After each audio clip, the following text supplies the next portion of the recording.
This is the Chronorad Alert. Civil defense information will be broadcast at 6:40. West of the Rockies, you're on the air. Hello. Y2K, how can we prepare? Stop a few of their machines and radios.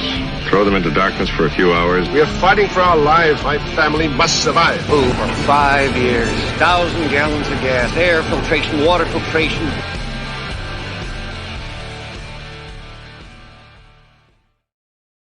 Coming at you from the frozen tundra that is East Central Alberta, Canada, streaming live on YouTube, Twitter, Twitch, Rumble, and ODYSEE. Welcome back to the workshop where we create community, find freedom, promote preparedness, and share success. I am Toolman Tim. Today is May 19th, 2023. This is episode 310 of the Workshop Radio. I almost call it the Workshop Podcast, just like that. So I got my beautiful, I'm going to call you sidekick assistant, but I think you're the star of the show. How are you, Mrs. Cook? I'm good. Just good? Yeah. Yeah. Not Tired. bad. Tired. Yeah, it's been one of them weeks, hasn't it? Yeah, it's been one of those, weeks that have like 15 days in them. Yeah, and still not enough time, right? Yeah. Well, let's get a couple of announcements out of the way, and then we'll get on to our Friday evening live. How's that sound? So, boy, it's coming close now, guys. 1 week from today, we will be on the road to the Thrivalist Fair. I'm looking forward to that. You looking forward to that? Should be fun, eh, hon? That's the one we're going. Okay. Yeah, in Washington. Okay. Yeah. It's gonna I be wasn't a good sure time. what it was called. Oh, yeah. No, that's okay. May 28th and 29th, we'll be there. Sunday evening, the 28th, we're going to be having a workshop get-together around one of the fire pits. It should be a fun time. I've got some special swag for everybody who shows up. Anybody, a fellow delinquent that meets up with us in person, we got a special thing for them, don't we? It's going to be fun. We'll have a bourbon tasting, and it's going to be a whirlwind trip. But I'm going to be speaking. Goofy Roofy says they love the streams with Mrs. as well. I know you do. Yeah. But yeah, so it's going to be a good time. I'm going to be speaking 4 times, twice on preparedness and twice on entrepreneurship. So it'll be a good time. Silver, get on the list. It's over half gone now. I don't have an exact delivery date yet, but I'm thinking it's going to be early June at this point. So it'll be $100 for the 1 ounce and the half ounce certificate of authenticity. This is the only run of the official workshop silver coins for 2023. So if you want to get on the list, give me a holler and I will get you on there. Hey, Chuck Peoples, good to have you this evening. And one more cool thing. We have some, I haven't decided how I'm going to sell them yet, but I have some custom workshop Batrix packs, which is really cool. And so what you guys have seen those Batrix cards, they are the little credit card style ones that are one-time use, but you leave them in your car and just forget about them. They're good. They got an 8-year shelf life on them. So anyway, they're going to say Toolman Tim's Workshop on them with the website and everything. I'll be selling them in person at some different events as soon as they show up. So good to have everybody. First, I got Goofy Roofy here saying, did you hear about Curtis Stone and his troubles trying to get into the U.S.? Was this just recent, Goofy? I'm just curious. I might have to look into this because we haven't had any troubles traveling. Curtis, he's a permaculturist out of B.C., I believe. Oh. And no, they don't give us any grief. Not yet, anyway. So I guess we'll see. Yeah, I did not, Goofy. But if you want to send me the information on it, I'll look into it because is this like a COVID thing, maybe? I don't know, to be honest. That, right? Yeah, it's all gone. So hey, Byron Roberts, good to have you. And I couldn't talk Mrs. Cook into drinking an old fashioned this evening. So I'd fall asleep. He was going to John Bush's Exit and Build Summit. Well, shit. I have to find out about that. I never heard anything about it. I wonder if he had something with him he wasn't supposed to have. I don't know, because I believe Ed from Iridium Solutions had troubles last time going down too. So, yeah, I don't know. Oh. But we had no problem going to Tennessee. No, so far so good. So I guess we'll see. She said it was more likely specific to him. Nothing for you guys to worry about. He's had trouble getting in for a few years. I wonder maybe if they got the Canadian. They're really good at flagging people, and that's why I try to be so polite and so careful going across the border because, God, if you're on their shit list, you are on their shit list forever. And you know what? It's not even for doing something wrong all the time. It could be just like you just had one of the border agents that was just having a shitty day and he decides he wanted to make your life miserable. Man, Ed had issues coming back. Jesus. It's all how you talk to them too, right? Sure. Yeah. Like if Chicken Hawk says we're too famous to be messed with. Yeah, right. Here we go. Oh my God. Yeah, no, they don't. No, honestly, if you're honest with them and you're polite. Okay. So here, okay. Yeah. One step. I get it. So one step closer said, sounds like the border guard asked about compensation. They used it as an excuse to keep him out. Vacation. We'll talk about that offline, but yeah, it's no, just that's the magic word. It is, because vacation. that's what there's no compensation allowed at all if you're traveling to the States. And there is. Yeah. But you have to fill out the forms and you have to let them know ahead of time and everything. Yeah. And I don't know if it's like some sort of permit you have to have or. Yeah, there's a lot of hoops to jump through. So for us, we just can't be compensated, and we're going on a vacation to an event, and that's what we do. We're not compensated. No, exactly. So, Mrs. Cook gets this one. And it said he claims it's something on his file. He gets flagged each time he goes. He thinks it was something with his wife.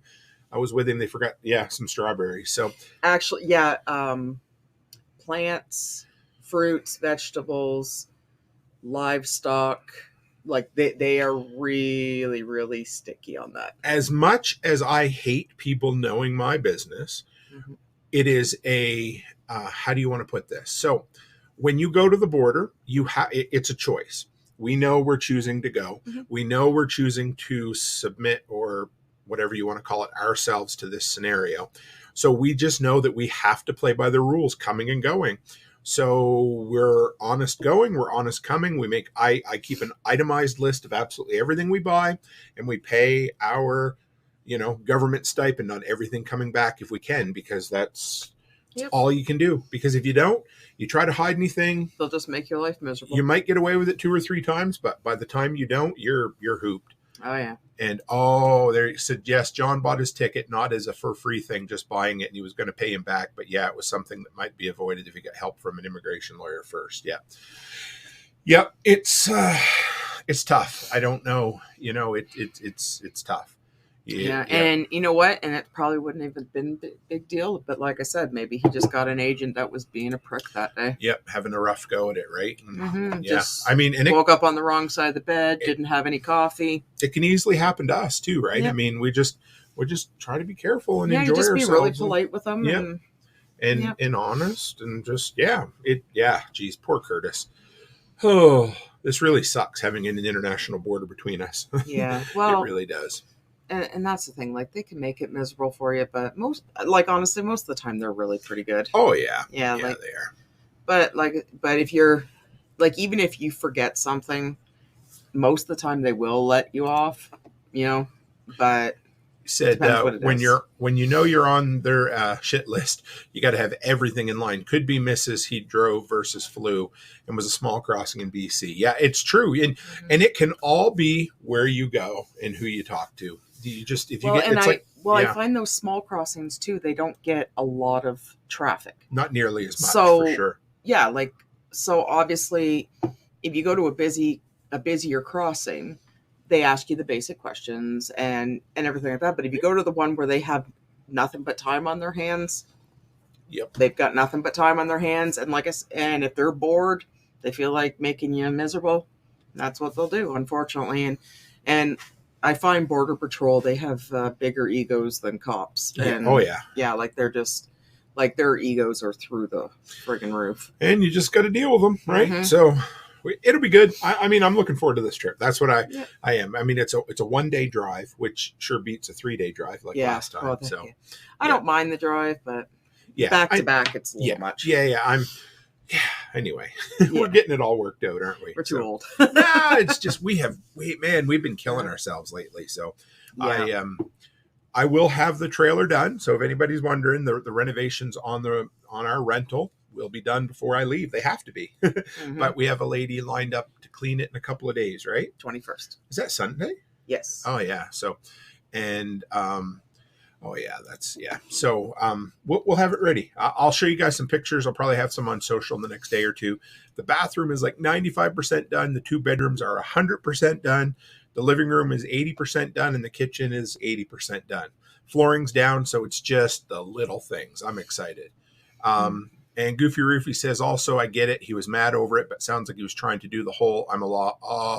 Oh, yeah. Yeah. I'm a law expert thing. And yeah, Border Patrol and has I was going to say that too. Like, it's all how you react. Right. Like if you all of a sudden go through there and your dander goes up and you start being standoffish with them and you start bickering, you're not doing yourself any favors. So here's the thing. You have zero rights at the international border crossing. It sucks. Do I agree with it? Nope. But you can't. There's the only thing you can do for the most part is, if you're not being detained, is turn around and leave. But guess what? If you ever do that, you're hooped. Mm-hmm. So yeah, trying to do the whole I'm a law expert, to me, that's the same as going to a police station and pleading your case saying you're a sovereign citizen. It's just not going to cut it for you. Yeah. You can't. In all my years, I mean, I've gotten a few tickets with cops, but the only thing that ever works is to be polite and contrite and honest. That's it. And it still doesn't always work, but because if you give them, like, especially Border Patrol, if you give them any slight of attitude, they'll give it back tenfold. Oh yeah. And you're done. I mean, and they have way more power than what you do. Yeah. Unfortunately. Exactly. And if it's something that you want to do on a regular basis, why piss them off? Right. Because I mean, we bought land in Tennessee. We want to have, we want to have I can't even call it the right. We want to have the privilege to continue to travel down there. So we have to play by the rules. I don't want to piss them off. I don't want them stripping our car. No, I don't want to be held up there. I don't want them destroying anything, and they will too, because they're just like, they love destroying vehicles. They love stripping them. Yeah. But why give them a reason? No reason. Right? Yeah, it's horrible. So I got us a few questions today. I reached out on social media. And so the first one, I flagged this one earlier, so I thought I better. So Chicken Hawk wants to know why it burns when he pees, and I think it's because he's holding it too close to a candle, but I'm not sure. So I told him he'd probably be better off to ask his wife. I'm just saying, So, but I hope Chicken Hawk appreciates that answer. I would, maybe stand further away from the heater. I don't know, but all right. So the first real question came from Prepper Dad, Ryan Buford, good buddy of mine. We're going to see him next week, actually, at the Thrivalist Fair. He said, in what kind of ways does your wife complement and fill in the gaps of your prepping goals and vice versa? So, one step, I will save that question and we'll get to that one in a minute as well. So what are our prepping goals?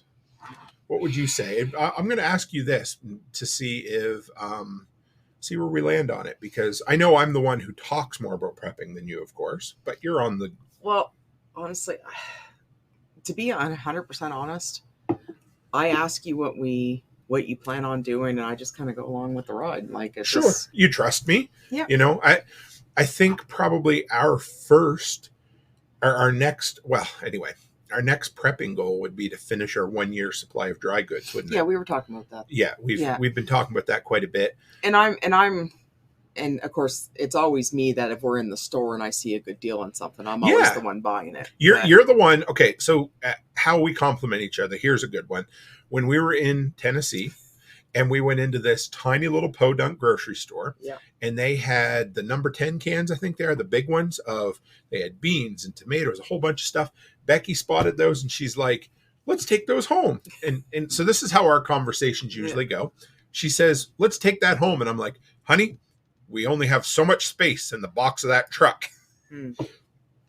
But every time she talks me into getting something, I always manage to find room to bring it home. Yeah, because, see, with that kind of thing, it's like, we only have so much space in the truck. And I'd be like, yeah, but it's good for the pantry. And it's true, yes. And then he shuts right up. So, but yeah, you're pretty good at finding sales and deals.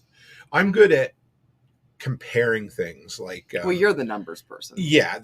Like dry goods, right? Remember, so when we first decided to start doing our 5-gallon buckets of dry stuff, I priced buckets and oxygen absorbers and Mylar bags, and I made sure that all of the, I tried to find the least expensive. And then I find the good deals on the food. Yes. Yeah. Mm-hmm. And it works. You're really good. And we tend to, if one of us has slacked in an area, the other one picks it up over time, right? Yeah, and we reel each other in too, because like sometimes we get a little carried away with stuff. I mean, I believe you can't have enough generators. You know? Well, and I believe you can't have enough laundry soap and toilet paper, right? And so we bust each other's balls, but it's a good way to make sure that we keep each other in line, right? Yeah, because generators, come on now. Yeah. But if we didn't have enough laundry soap and toilet paper, then it would get down to the point where you go look for it and it's all gone. But like simple things, like I'm the one who's in the basement all the time because my office is down here. So I'm the one who keeps an eye on the dry goods, like the pantry somewhat, but mainly like all of our toiletries and so you'll be the one to be like, hey, hun, how we doing for toilet paper, or how we doing for laundry soap? Yep. How we doing for dryer sheets, right? Mm-hmm. And then I'll usually look, and I usually have a pretty good idea. Sometimes I need to check for you. When I come down and do laundry and stuff, I do a quick count because I have base numbers in my head that I don't want to go below. Right. And I'll do a quick count. Like for toilet paper, for example, I don't want to fall below 10 packs. Mm-hmm. So if we're getting to 10 packs, I order 4 more. Right. And same with laundry soap. The magic number for laundry soap is 13. Right. And so it's like, if we're below 13, then I order some. And actually we are now, so I'll be doing an order next week. But and we've got to the point where we order almost all of it online from Costco. Yeah. Okay. You guys got to know we're 2.5 hours ish from the nearest Costco. We like to go, but I get the famous speech. We only have so much room. It's true. We always, But here's the thing. We don't go to the city as often as we used to. And what we found was if we go to Costco to get toilet paper and the 216 loads of laundry soap and that kind of stuff, it does take up a lot of room. By the time we're done at Costco, our entire box of our truck is full. So, it just means you don't get any generator. Right. So we just skip a trip and we order things online. Yeah. Costs a little more, but overall for the time, space, and everything, it definitely... Yeah, like for the big bulk stuff. Well, here's another one. So tonight, Becky looked at me and she said, what do we need to do in the freezer? Because we have a side of beef that's actually been sitting at the butcher's for 2 weeks and I need to go pick it up. And she said, do we need to organize it? And I'd already looked and I know what kind of space we have and what we need. But we're just the conversations of talking back and forth between the different things, you know. One Step Closer says, that's a nice thing. When you have a working pantry, you can wait and buy a lot when there's a good sale. And we do that, right? Yep. Work our way through. Goofy says, take a look at the HDX Home Depot totes from places like, HDX totes from places like Home Depot. I use them versus 5-gallon buckets. Warlord TV does too. They're cheaper in the equivalent storage versus 5-gallon buckets, and they stack without any shelves. Oh, so is that the yellow and black ones? And so also, how would you, the only thing about that would be the Mylar bags. The Mylar bags and making them airtight, right? Well, unless of course you just did them in like pouches and then just put the bag and stack the bags in the tote, right? Oh shit, yeah, you could do that. Why not? Okay. But the problem is, like with our issue, is space. Yeah. But you know what? Goofy's got an idea there because those totes would stack better than the 5-gallon buckets against the wall. But then we'd have totes on top of buckets. And then that takes We've already standardized on and says Goofy uses the Mylar bags, 3-gallon Mylar bags. So that would make sense. You could actually make them a little smaller, you know, because you could probably do like freeze-dried meals in each one. Yeah, you could. For dry, shelf-stable ground beef, check out Karn of Dunn Croft Permaculture YouTube video on making cooked and dehydrated ground beef. We looked at that, remember? He was actually really happy because he found dry or butter powder. Yeah, powdered butter. Powdered butter. He was so excited about that. We found at Walmart. We went into Walmart in the States and they had some... And the peanut butter, butter, and... It wasn't Mountain House. It was the other brand. But anyway, it was great to have them on the shelf for sure. Goofy wants to know, will Costco deliver, say, a pallet of items for you where you have businesses? I don't think so, but... I think they would. I don't know if it would come as a pallet, but I've never actually ordered that much, but I've done... The last big order we did for the daycare was probably about $800, and they just deliver it in boxes. They hate us. Yeah, last I think remember it was like 15 or 16 boxes worth of stuff. Yeah, I honestly, Goofy, I wish they would palletize it and ship it to us. I don't know. Maybe we ordered it from Costco Business. Yeah, I don't know. I've never thought about that. I do like Costco Business. You know, they're not. You know, just the big bulk items they have been really good. Yeah, I don't know. I can look into that. I don't know if they did or not. What as far as other gaps, I would say we're both good. We're both try to rein each other in on spending at times, right? And that's a real important. I mean, we're really good at making money, but we're also really good at spending it. Well, not on just spending though. You're always reeling me in on space. Oh, sure. And in space is just as bad. It never stops with you. Yeah, I know. It's constant. It's true. I mean, because we only have so much space, right? And we're always trying to. But I always tell you we're fine. Yeah, we're always fine. Goofy saying, I'm thinking considering fuel and time might be worth ordering 30 or 40 things of detergent, for example, if they deliver. No, they probably would. But the problem I found with Costco is once you get past a certain amount, their delivery fee gets quite high. Like we had the only one that's worse than that is Uline. Uline is miserable. I love them. They've got everything under the sun, and they're fast delivery. But last time I had, because Amy, Grace, and I all did an order, right? And I think it was 10 packs of toilet paper, and I think it was 10 things of laundry soap, and some Bounce, and then Barrett got his cookies. Yep. And it was quite a big order, but the shipping was $375. Holy shit. So I kind of, and every time you take something off, it drops the shipping down. So we kind of got it lower. I think the shipping ended up being 106, 175 maybe. So this one isn't exactly in line with prepping, but so you guys know we have a Montana mailbox, which is great because first off, a lot of the companies will only, if people want to send me stuff for review, they'll only send it to a U.S. mailbox. Well, actually, and I'm using it for Bright Wheel too. Exactly. So we were paying about $100 a month to have our stuff shipped across the border from that box up to Edmonton, which I've told you about before. And what ended up happening was it would take forever to get there, and we'd pay quite a bit extra to do it. Plus, it's a 5-hour round trip to Edmonton to get it. So to go to the Montana box is about a 10-hour round trip. Mm-hmm. So it's only about 5 hours of extra driving. So we're going to save that $100.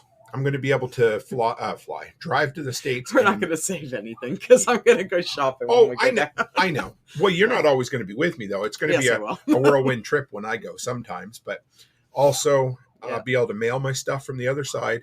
And now you guys are saving a couple $100 a month getting your curriculum sent to the U.S., right? Yeah, through Bright Wheel, Yeah, so all that being said, it should at least break even. I don't expect to make money on the proposition, but at least we'll...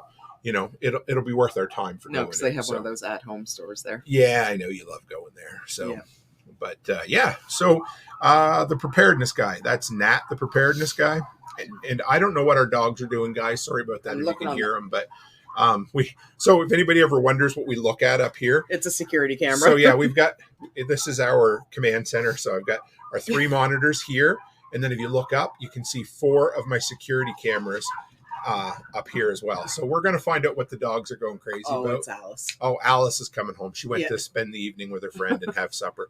Her best friend, her parents own a Chinese food restaurant. Oh, and she loves the dumplings. So she'll go over, hang out with them, and they'll feed her right full. So Goofy says the warehouse clubs, the business style stores by Loblaws, will deliver for $10 here, and you can get more quantity than Walmart and prices the same, unlike Loblaws grocery. We've gone to those warehouse club stores. Yes. They have one in Red Deer, remember? Yeah. So, yeah. Oh, sorry, guys.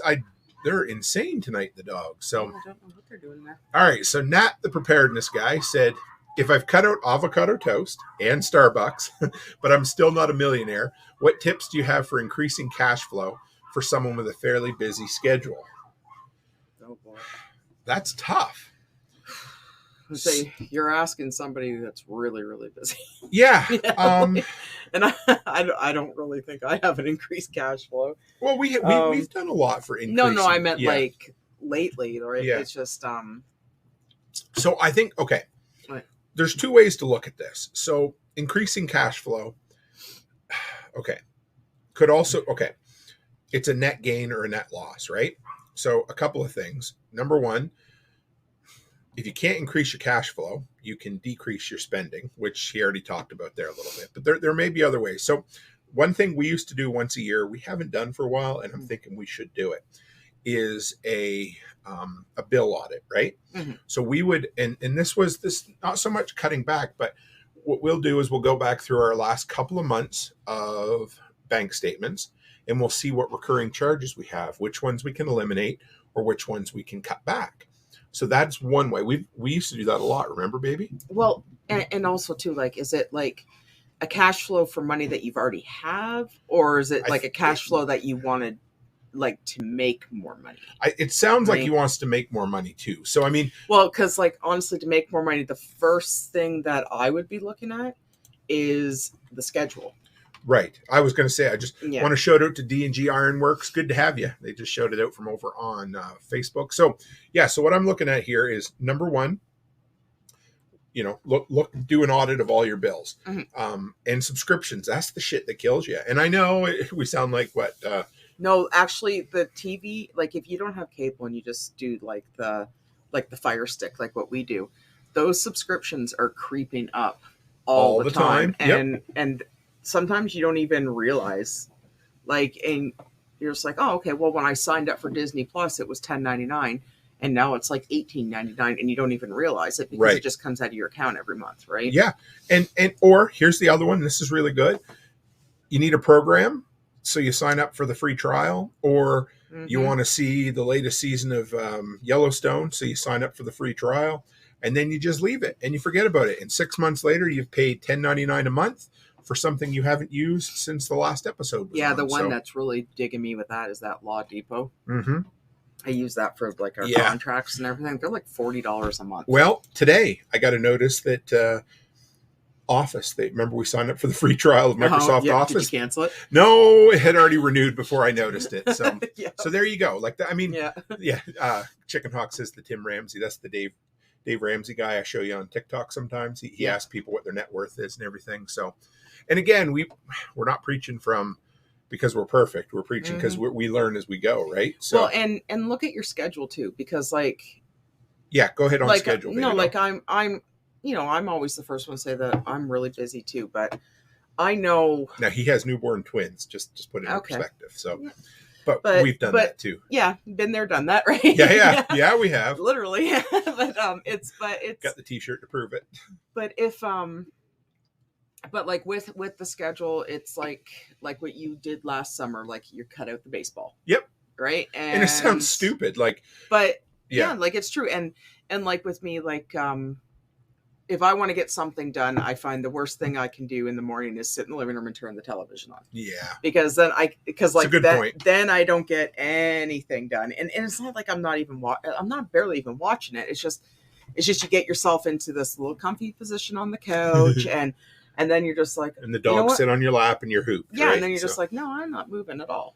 And then I'm useless for the entire day. Yep. Like that. Those are things that I'm the same way though. I mean, If I don't roll my ass out of bed at 6:30, 7 o'clock, then it's pretty easy for me to sit there and scroll on Instagram or TikTok for the next hour and a half till 8:30. It is easy enough to do, and like. Sometimes with a busy schedule, it's not so much that you're busy; it's just because you don't have the motivation to do, and that's hard too.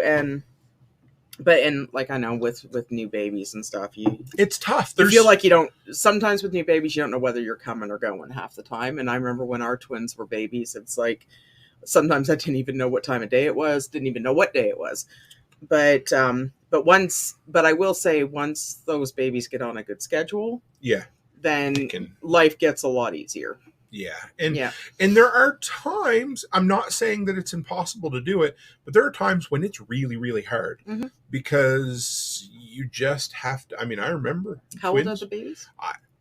I think they're pretty new. I can't remember exactly what Nat told me, but I don't think they're more than a couple of months old right now. So they could be on a schedule. But I was going to say, if they're not on a schedule, the best thing to do is get them on a schedule. Because what we did with our girls is the one would sleep constantly, and she still does.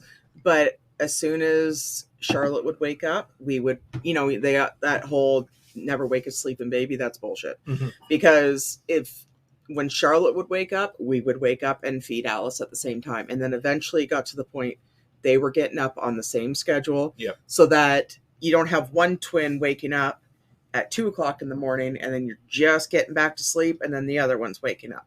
That you'll get no sleep that way. But as soon as the one that's always squawking, because there's always one or the other, get the other one up. Yep. And then eventually they kind of just get their systems in line with each other. And then going forward after that, I was about a month and a half, and they were getting up at the same time. So we would feed them both. They both go back to bed, and they were on that same schedule. And something that we always, something we did too. So something that new parents, and Nat's not a new parent. So it's not like, they have lots of, we're just going to, No, this is just, but twins are a whole different. Oh yeah. Like they're a whole different thing. Like you can have 15 single babies. Yep. But then when you have twins, it's completely different because now all of a sudden your work's doubled. Yep. Right. And like I know with one thing that we never ever stayed up past their bedtime. That's what I was anywhere. So like that if there's one tip we can give anybody who wants to get their life back in line, as soon as you have kids, you need to put them to bed at the same time every night. Same routine every night, and you will thank God for that. We didn't do it earlier on, and we got better at it, and we've had a lot of family who haven't, and they got better at it. But the routine with the twins, like even if you're out till like 5:30, 6 o'clock at night, and you get home and you're tired and they're cranky, it doesn't matter. If your routine is putting them in the bath, give them a bath, give them their bottle, and put them to bed, you do that. Yes. And then eventually it just becomes routine for them. And our twins, like I don't know, like 4 months they were sleeping through the night. Yep. And doesn't mean it'll work for everybody. It doesn't mean, but it does work. Our girls never had issues with their sleeping because we always kept them on the same routine. And the one night that we didn't, you're watching hockey with my dad. Yep. And we got home at 11:30, and that threw them off a routine for about 3 days. Yeah. And it was miserable. So here's another one. So again, I know we're skirting all the way around it, Nat, but we're going to talk about a bunch of them. But so Chicken Hawk says rewards programs. I get $35 of free gas multiple times a month just for buying gift cards at Kroger. We don't have Kroger up here, but we have PC Plus. points. And I actually have here. I actually have $380 in PC points right now. So Goofy says a good one is the Shoppers Optimum card thingy. If you use the online points, buy grocery items at Shoppers Drug Mart, you can get 50% off with points. So yeah, we use PC Optimum. PC Optimum. So up here we have the concept works whether you're in Canada or the US, but we use PC Optimum for all of our gas and our grocery purchases for the most part, and we stack big time. We also use them for now. You're allowed to use them for the business. So spend and pay it off. Credit cards are great if you pay them off, right, baby? And then, so here's the other one, guys. There's always perks, and some people hate credit cards, and we hated them for a long time. But we've got some incredible. Just the other day, we needed to move. Now, it didn't have it, but some of the credit cards, so we have a WestJet credit card. That's, I don't know if you'd call them the biggest, but I'd say they're the best airline in Canada. They're the biggest. Yeah. So we use them for, we use the WestJet card for everything, but we get what they call a WestJet point for every dollar. Right. So in return, if we spend certain tiers in December, we get what they call a companion flight, which basically anywhere we go, we book it in one of our names and the other one gets to go for free. And then we get what we call WestJet dollars, which I used half of them. Half of our flights have been free this year. Yeah, like half of our flights have been free. And the Avion points are just as good. And, what was I going to say about? Also extra check bags. So most people pay like $50 each way for check bags. Those are included with a credit card just because we have it. Another thing, and this might sound whatever, but the lounge. So we've worked our way into the travel lounge now, which is great. So here's the thing. The travel lounge includes free food. So if anybody's ever bought food at the airport, it's disgusting and it costs an arm and a leg. So if you go to the lounge and you hang out in there, all the food's free, so you don't have to pay your meal. You get priority boarding, you get priority check, so it saves you time. It's ton. And you get the premium seats at a better rate too. At a better rate, and sometimes for free. Mm-hmm. One Step says another great tip is reviewing your insurance policies every year. Auto and home policy prices go up every year if you don't make them compete for your business. So this is a really good point. Now, not everybody can do this, but in our town, we have an insurance agent or broker. He does it for us. His name's Nathan. And to have that relationship, I mean, I can call him. There's been times when we've bought a vehicle and I've called him and he's been on the golf course and he's been able to get me proof of insurance to buy a vehicle while he was on the golf course. Mm-hmm. So having that good relationship, spending thousands of dollars a year with him, of course, yep. Right? And somebody just posted a picture of Ted Kaczynski. Well, I think it is anyway, the Unabomber over in Telegram. And I'm like, what the hell is that? So, yeah. So having a good relationship with the insurance agent, he shops it around, but we keep him honest. Yeah, well, he shops it around every year for us. Yeah. And then if there's any changes or any different, he'll call us up and he'll say, hey, the insurance company you guys are with, they're kind of jacking up the rates, but I found this one with this other company. We're going to move you guys over. He's actually sent us to other companies mm-hmm. that he doesn't deal with to save us money. So I really appreciate that. Like our liability insurance for the handyman business, he can't cover us for that anymore. But he went out of his way to find the insurance company that would cover us, put us into contact with them and said, hey, go deal with them. Right. So yeah. Oh, yeah. Here, this is good too. We have that too. One Step said in Texas, we have an open market in electricity providers. I look for new rates every year and lock in a price for the next 12 months. We have it for natural gas and in electricity. And another thing too, automatic withdrawal. Oh, what do you mean? Well, because if you're, that's another thing. If you're on automatic withdrawal, you don't get dinged with any late fees and good point. Late interest and stuff. And like, it doesn't seem like a lot, but it can add up pretty quickly. And sometimes if you sign up for automatic withdrawal with utility companies, they'll give you a little bit of a break on your rates. Yes, they will. Or if this happens to be somebody young getting setting up for automatic withdrawal sometimes can be enough to get your initial deposit waived. So there's a lot of ways to save some money. Yep. Check your cell phone bill too. Oh yeah. Yeah. Don't even get me started on cell phone bills. Yeah, they're miserable. Probably not so much down in the States, but up here. I bet you they probably still they have times. But they have so many options down there. We have like 3 companies up here that have a monopoly, and they just put us through the ringer. We need to shout out to Renegade Butcher. He finally showed up. He's back. It's the only time he's ever been fashionable in his life, and he's fashionably late. So good to have you, brother. Always good to have you. But yeah, shopping around. Now, as far as I was trying to think of making more quick ways to make a buck. Man, like you can always it's always the same thing that you always that you do. If your wife's at home, and I know you have twins, but you can always babysit. There's things because I still plan on doing an episode about this, guys, because it came up. People were pretty excited. I haven't done it yet, but about MLMs and how they prey on stay-at-home moms. Yeah, no, stay away from MLMs. Yes, stay away from them. Goofy roofy. You know what? You're not wrong. Donate plasma. We don't get any money up here for that, really. No, cookies and juice, and orange juice. But in some places you can. So DoorDash can work. I'm a big fan of service-based, and I know it's like, okay, well, you say this because it's what you've done, but service-based little businesses are a good way to work a little or work a lot. So you can take 1 or 2 jobs on, or you can take 10 jobs on, depending on how much time you have. But the things you got to do is look at your bank account for reoccurring charges you can get rid of.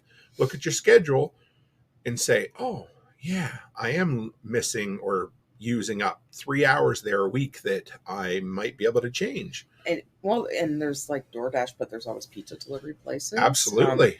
I know from a woman's point of view, if I had just had twins, the last thing I would want is other people's kids in my house. I think that would probably having baby twins, then dealing with other people's kids. I know it would wear you out. It would wear you down, and it wouldn't be. And you don't honestly make enough babysitting to justify feeling like that. What would you? So okay, here was another thing, and this is different for everybody.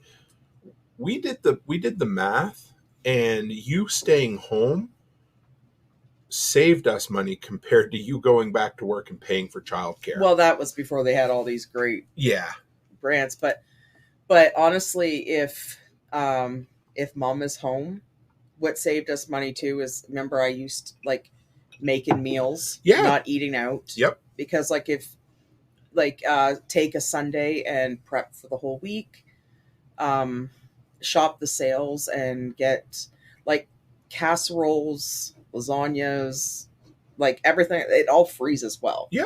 And like if you take the first investment of like say $200 and that can, and you can make $200, you can make meals for like the whole month, you're saving yourself a lot of money. Like just, that's a good point. Like eating out right now is one of the biggest expenses for anybody. Like we went to A&W last night. There's only 4 of us, and it was almost $80. Well, and we don't get, like, I get a chicken burger and the girls each get a hamburger and fries, and like $80, like that's ridiculous. And and it was so bad because we're so lazy with that. We're lazy. I don't think I've cooked a meal in weeks. What we did tonight, it was hot dogs. I had hot dogs. So we're not, By the time I get home and I've been at work all day, I just don't have the energy to do anything. And I know I should be eating my own words and meal prepping, and we've done it, and we've had good luck we've with done it, but like I figured where the twins are older now, and honestly, and it's not an excuse, but I find every time I make a big meal, they never eat it, and it sits in the fridge and it goes bad. So then you get discouraged, and you're just like, okay, I'm not going to do it anymore. So this is 100% true. Renegade Butcher says, I can eat well on under $5 if I cook. I can't buy trash drive-through food for under $15 anymore. And it's gross too. Like, okay, I'm going to sound like an old man yelling at a cloud, but the quality has gone down big time. A&W's disgusting. I don't even I just eat it because it's quick, and it doesn't make any dishes, and there's no cleanup, right? But it's gross. Like the burger I had last night was disgusting. Yeah, One Step Closer says the dollar menus are all dead. I heard the other day, so there's a guy on Instagram I follow that he does voiceovers, really cool dude, but he does food reviews as well. And he was talking about McDonald's has been getting pushback on the cost of their items. If McDonald's is getting pushback, we're all in trouble. But so I will say one thing I don't think we talked about this time, but when we traveled to the States this time, we noticed prices had gone up a lot. Actually, but I know they'd gone up here too, but the problem is, so like my entire life, my entire childhood, we lived on a border city. So we would always go over to Michigan to buy the stuff that we couldn't have, but the stuff that we did have, it was always significantly cheaper, like always, even with the exchange rate. And then, but when we were down there, we were looking in Walmart, and it's like, there wasn't as much of a difference this time. Well, but what made it worse, it was like $8 for cheese strings. Right. But then we have the exchange on top of it. So those $8 turned into $12 for us when we can get them for $8 up here. I definitely noticed, and of course, is that anecdotal, but I definitely noticed a difference even in the 6 months from when I was down in September till this time. And we definitely noticed a difference from last spring to this spring. Like, and you want to say, oh, well, the prices are a little bit better, but they're the exact same. But like I said, we pay the difference on the exchange. And so automatically that puts us like paying way more than what we should be paying for it. Mm-hmm. Martinson says, don't go shaking your fist at these clouds, Timmy. They smoke clouds. You could get evacuation in return. Yeah, so here's something. We have 93 fires in Alberta. So we took the dogs to the pet store the other day to get shorn, and they went to the pet spa. And anyway, while we were in there, this native couple showed up. They had the tiniest little chihuahua that won't weigh 2 pounds. Yorkie. Her name was Bella. She was the cutest little thing. Anyway, so we get talking to them. Really nice dude. And we're just standing there talking. And I said, well, where are you from? And he was like 6 hours away, right? Yeah, Meadow Lake or something. Yeah. He said, me and the wife went to get groceries the other day. While we were at the grocery store, they locked down our town and made a mandatory evacuation. We weren't allowed to go back to the house for our dogs, our food, our clothes, or anything. The only reason they were managed to get some stuff was their daughter, and I'm guessing their son-in-law or whatever. We're still home. We're still home. They brought the animals out. So it was evacuation on zero notice. For 11 days. For at least 11 days. Mm-hmm. And they're almost... That was the minimum. So could you imagine, guys? That's scary. Well, and Judy, who... Oh, yeah. She bought one of our dogs. She bought one of her dogs, and she's become a friend of mine on Facebook. She's lost her entire farm. She was evacuated, and she's the sweetest lady, too. They got the notice that they were going to be evacuated. She spent 4 hours catching all her chickens, her horses, her donkeys, everything, loaded every animal up into a trailer that she had, got them all out of there. And when they left, she found out about 5 hours later that her house had burned.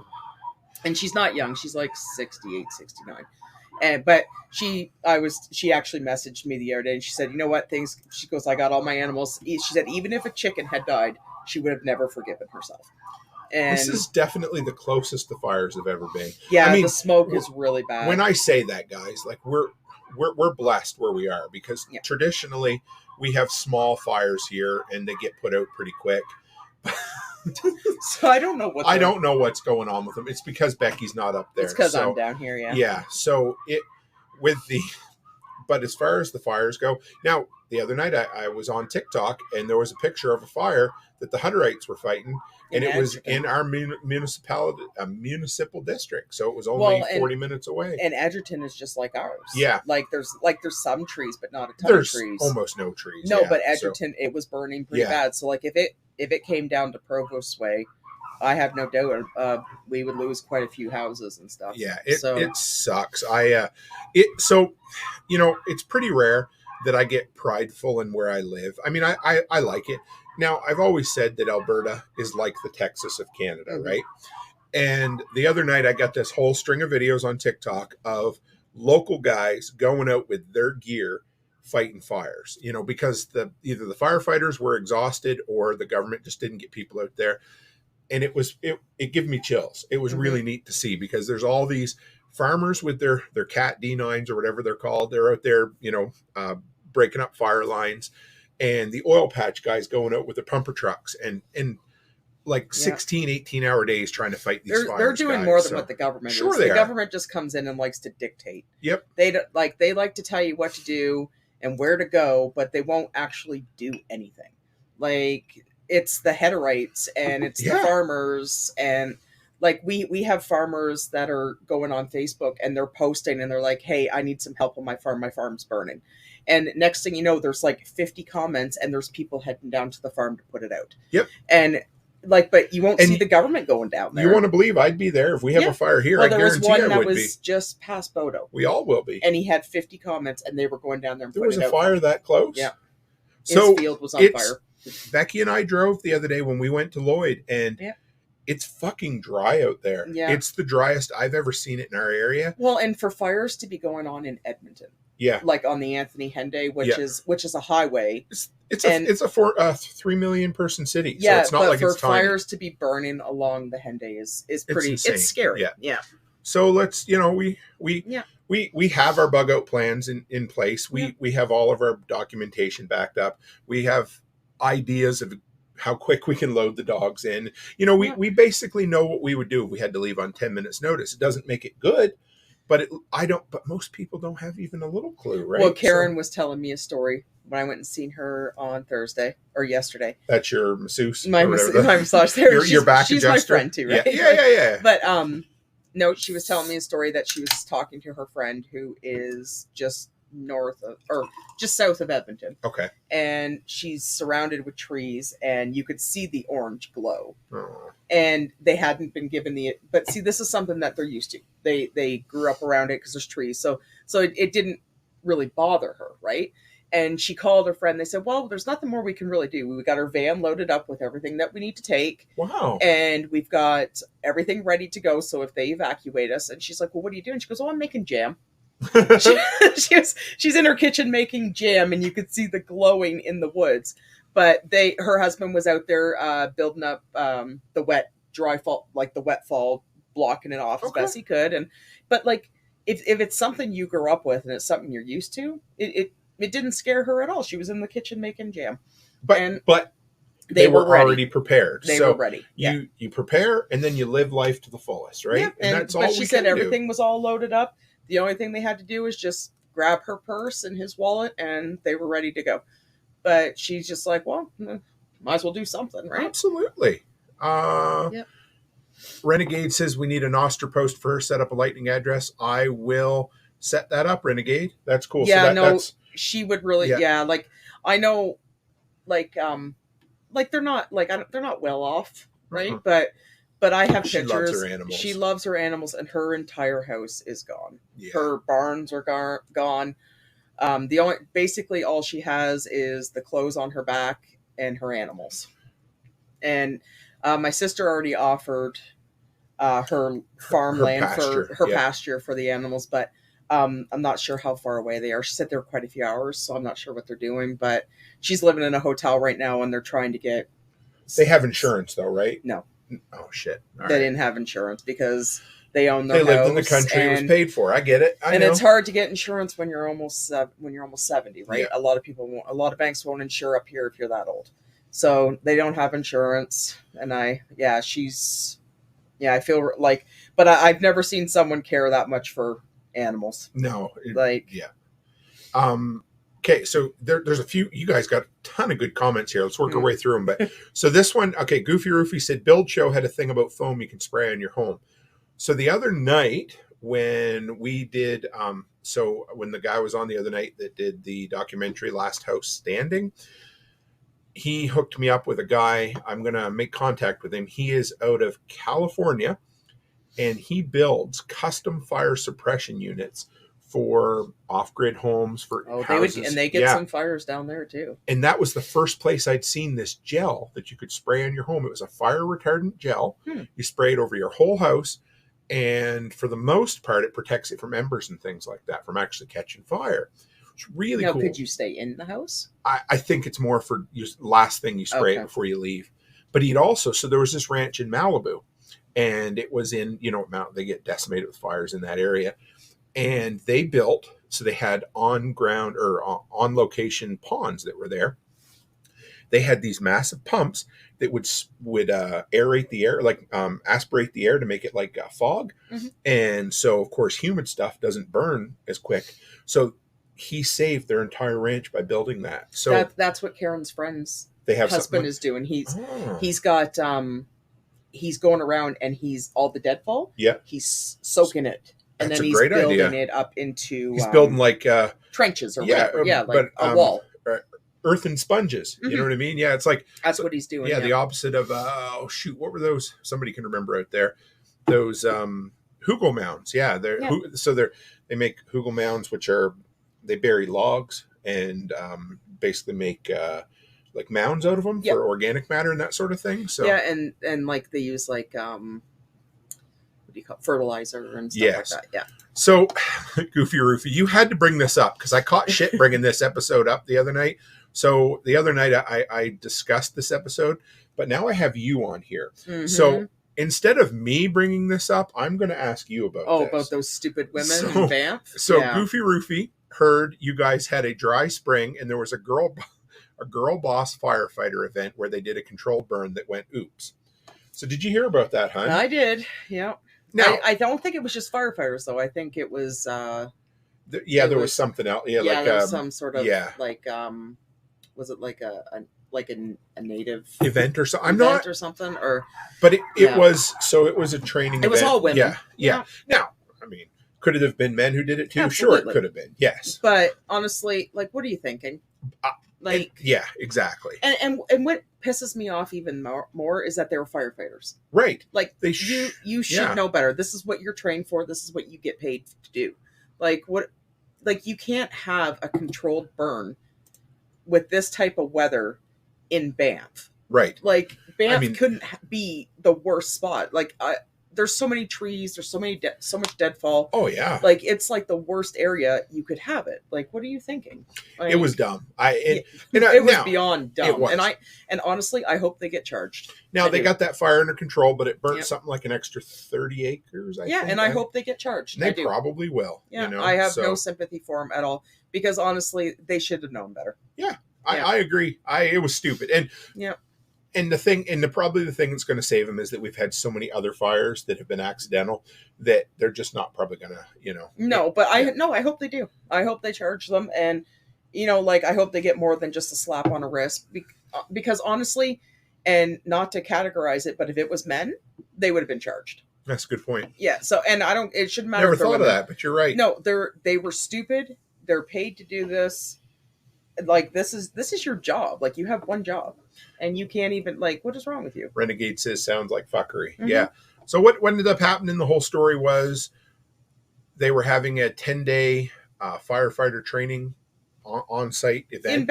In Banff, which is a national park. It would be like the equivalent of doing it in Yellowstone. Which is beautiful. And they were going to... Renegade Butcher says, was there a food manufacturing facility downwind by chance? Remember how they were all burning for a while? The food facilities? Yeah. No. And so they had planned on doing... And they do control burns every year there. Because there's a ton of deadfall and old growth and just dry shit, right? So anyway, but the weather was bad. The wind picked up on them and... it burnt, and nobody died. I don't think any animals died, but it was. But the thing is, though, we didn't get enough snow. Yeah. So everything was already, and being a firefighter, right? They should have known this. Should know this stuff. Yeah. And that's why I'm I have no sympathy for him. Goofy Roofy says, check out Sepp Holster's work on making properties resilient. I will, and I'm reaching out to a couple of more people to bring on to talk about this stuff because I love it. It's when I watched that documentary, that was the dude I'm like, I need to get him on the show because he created these systems and me, I geek out on that stuff, right? So, okay. So that was our prepping questions. We have 2 movie questions as well. Boy. Yes. So I'm going to save this one for last. This is the one where you get to shoot on me a little bit, right? Okay. Or shit on me, but what is the worst film each other has picked for the other to watch? Oh my God. So here's the reason I say... You really want me to... I don't... You can... Oh. So, okay. First off, Becky always remembers the bad films I pick. And I rarely remember... Which are all. Because I almost always pick, indie films or unknown films. Like we sat down to watch... What was that horror movie the other night?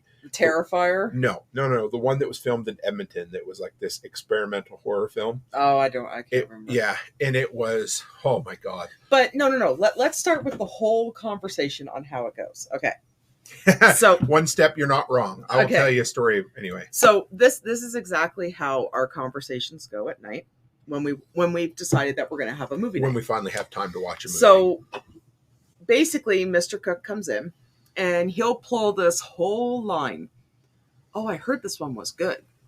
I've read the reviews on it. It's got an 87 on Rotten Tomatoes. No, you never say, no, you hardly ever say Rotten Tomatoes. Be like, oh, I've read the review. Everyone says it's a great movie. Everyone said. And then it's kind of like the way my brain, well, who's everyone? Because whoever everyone is, obviously they suck too. So, but they, but no, this is the same line that I get all the time. And as soon as he pulls out oh no, it's good. I know it's good. Everyone says it's good. I know it's going to be like the shittiest movie ever made. That's not true. Oh yeah, I don't pick shitty movies. There has not been any movies that I have picked that are shitty. Your movies, because you convince yourself that these movies are good. And they're not, because I take chances on movies. First time is an oops. Second time is like okay, but when we're getting up to 10 or 15 times, I'm starting to doubt your taste in movies.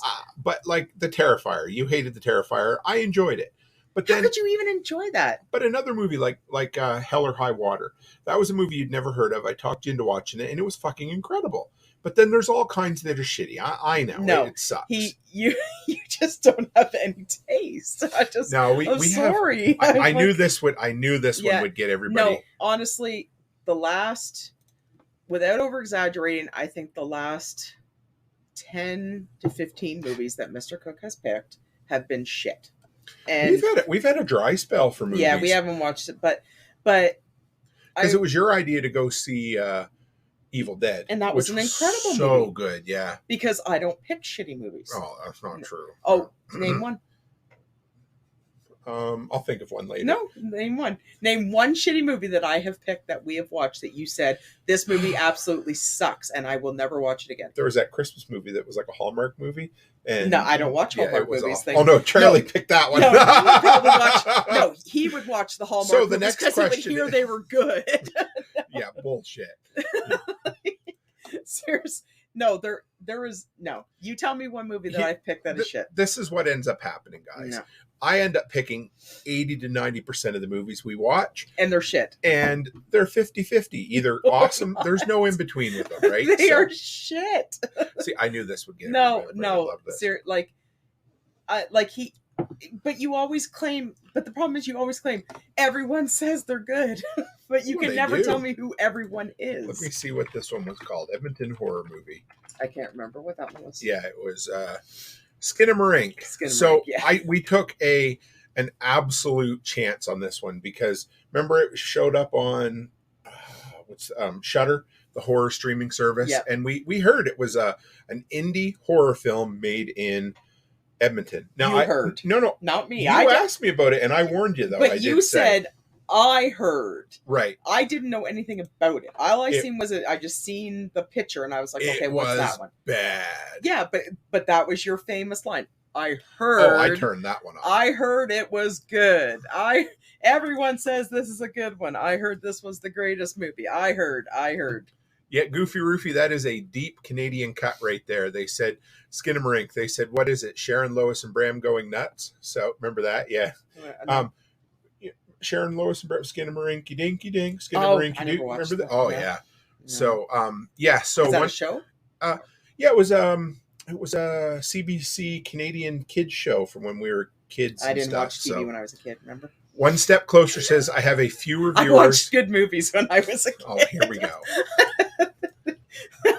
So you know it's true. I love The Critical Drinker, although I will say I love The Critical Drinker when it comes to film reviews.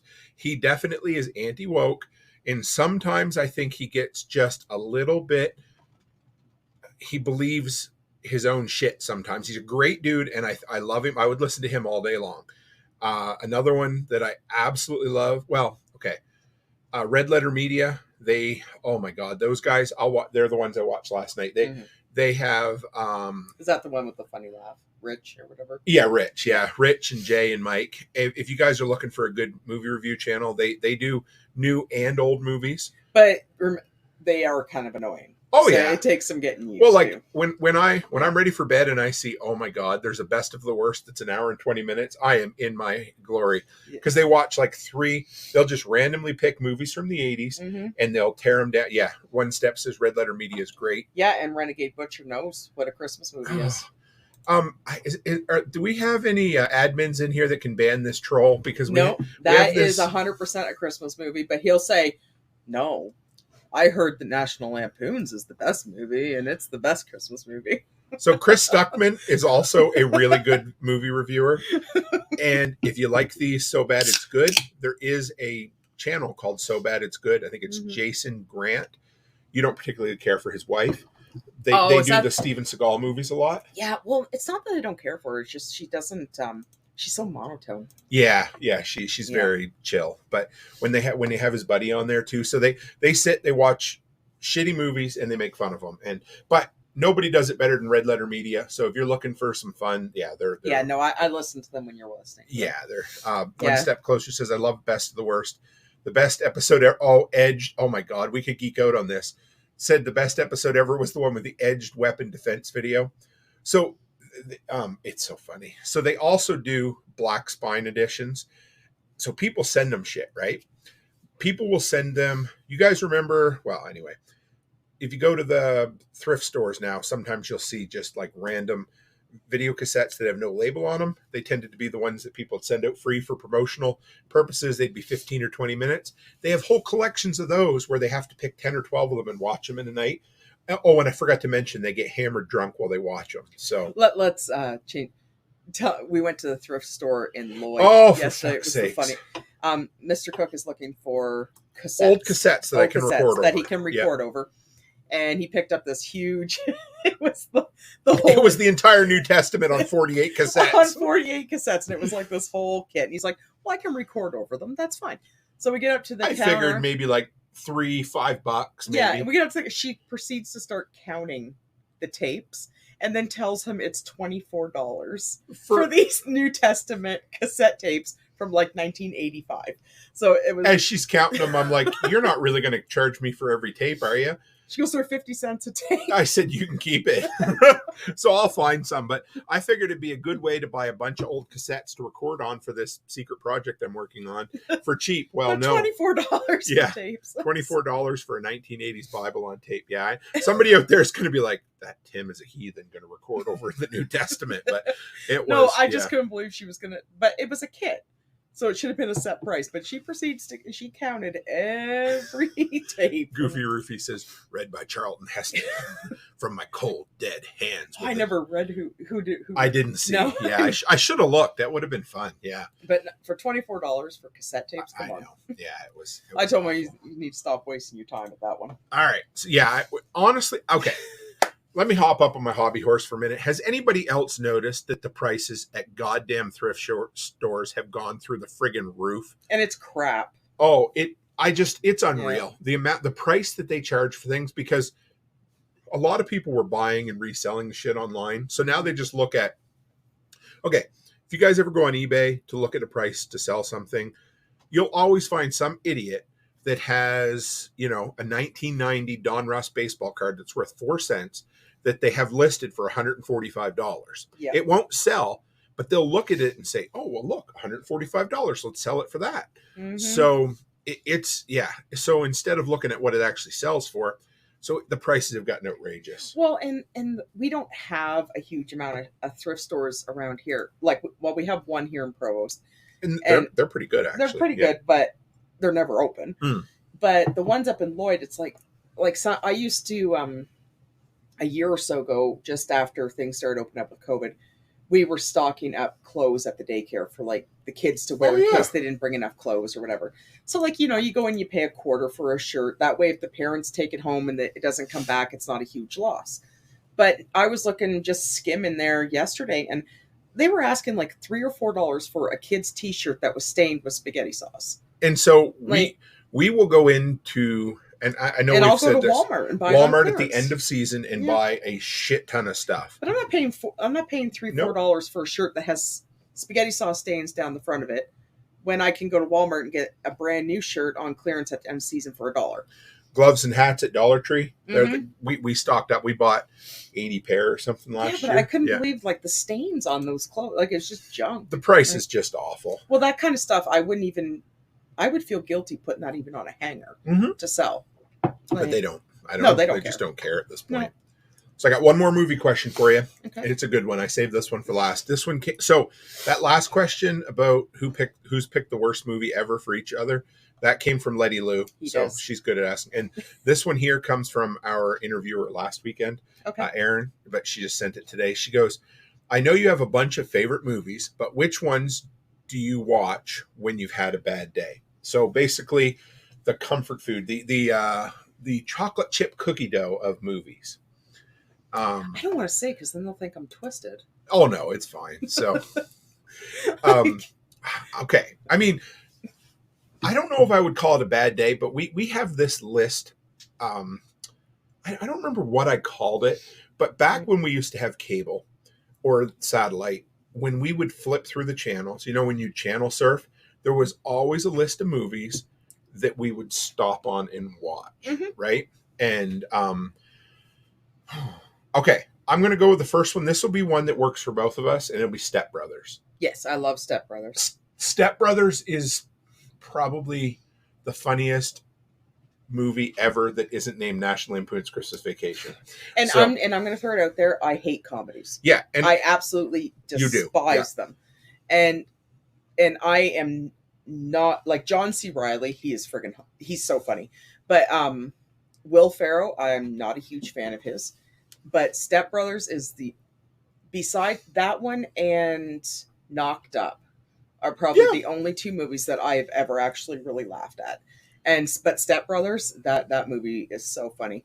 And like we quote it constantly. Oh, did we just become best friends? Yes, we did. You want to do karate in the garage? I think so. Yeah. No, but it's one of those. Did you put your ball sack on my drum kit? But it's just one of those. Yes. Yeah, like that is probably my favorite one. Yeah. You know what? Let's go down nostalgia road here for a minute. Goofy Roofy says, "Oh my God, remember TBS? That used to be the sleep on the couch on a weekend afternoon movie station. Never the best, but good enough to get you through." And you know what it is now? AMC. Yeah. TBS. And when I was a kid, it would be ABC or CBS. They would have on Sunday afternoons, they would play movies.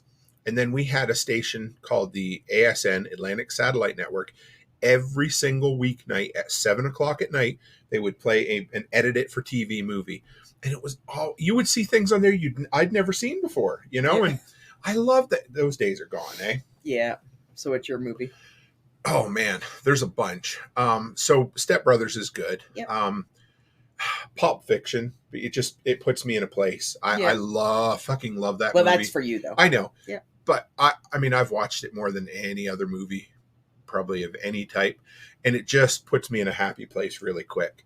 Also, the Roland Emmerich films, Independence Day, 2012, Day After Tomorrow. Those are yours. I didn't want to jump on your, but it was those. I mean, those are the three that if we're flipping by, she has to stop and watch. Well, them, and right? that's why I said I didn't want people to think I was twisted. Oh, whatever. But so what? honestly, and I'm not gonna make it up. I actually watched 2012 the other day on Netflix. It's something about disaster movies. There's another one of your favorites, Multipass. Remember from Fifth Element? Fifth Element. I do like Fifth Element. You love that one. I never cared for it. No, I do. I did. I have a soft spot for Bruce Willis though, and I had the hots for what's her face back in the day. So, but I mean that outfit is practically just a mummy's outfit. Yeah, I mean, 14-year-old me loved it. So yeah, no, I have a soft spot for Bruce Willis, but I would think probably beside I think my main comfort is anything horror. Oh sure. Like I have a soft spot for the Freddy Krueger movies, Michael Myers, I grew up watching.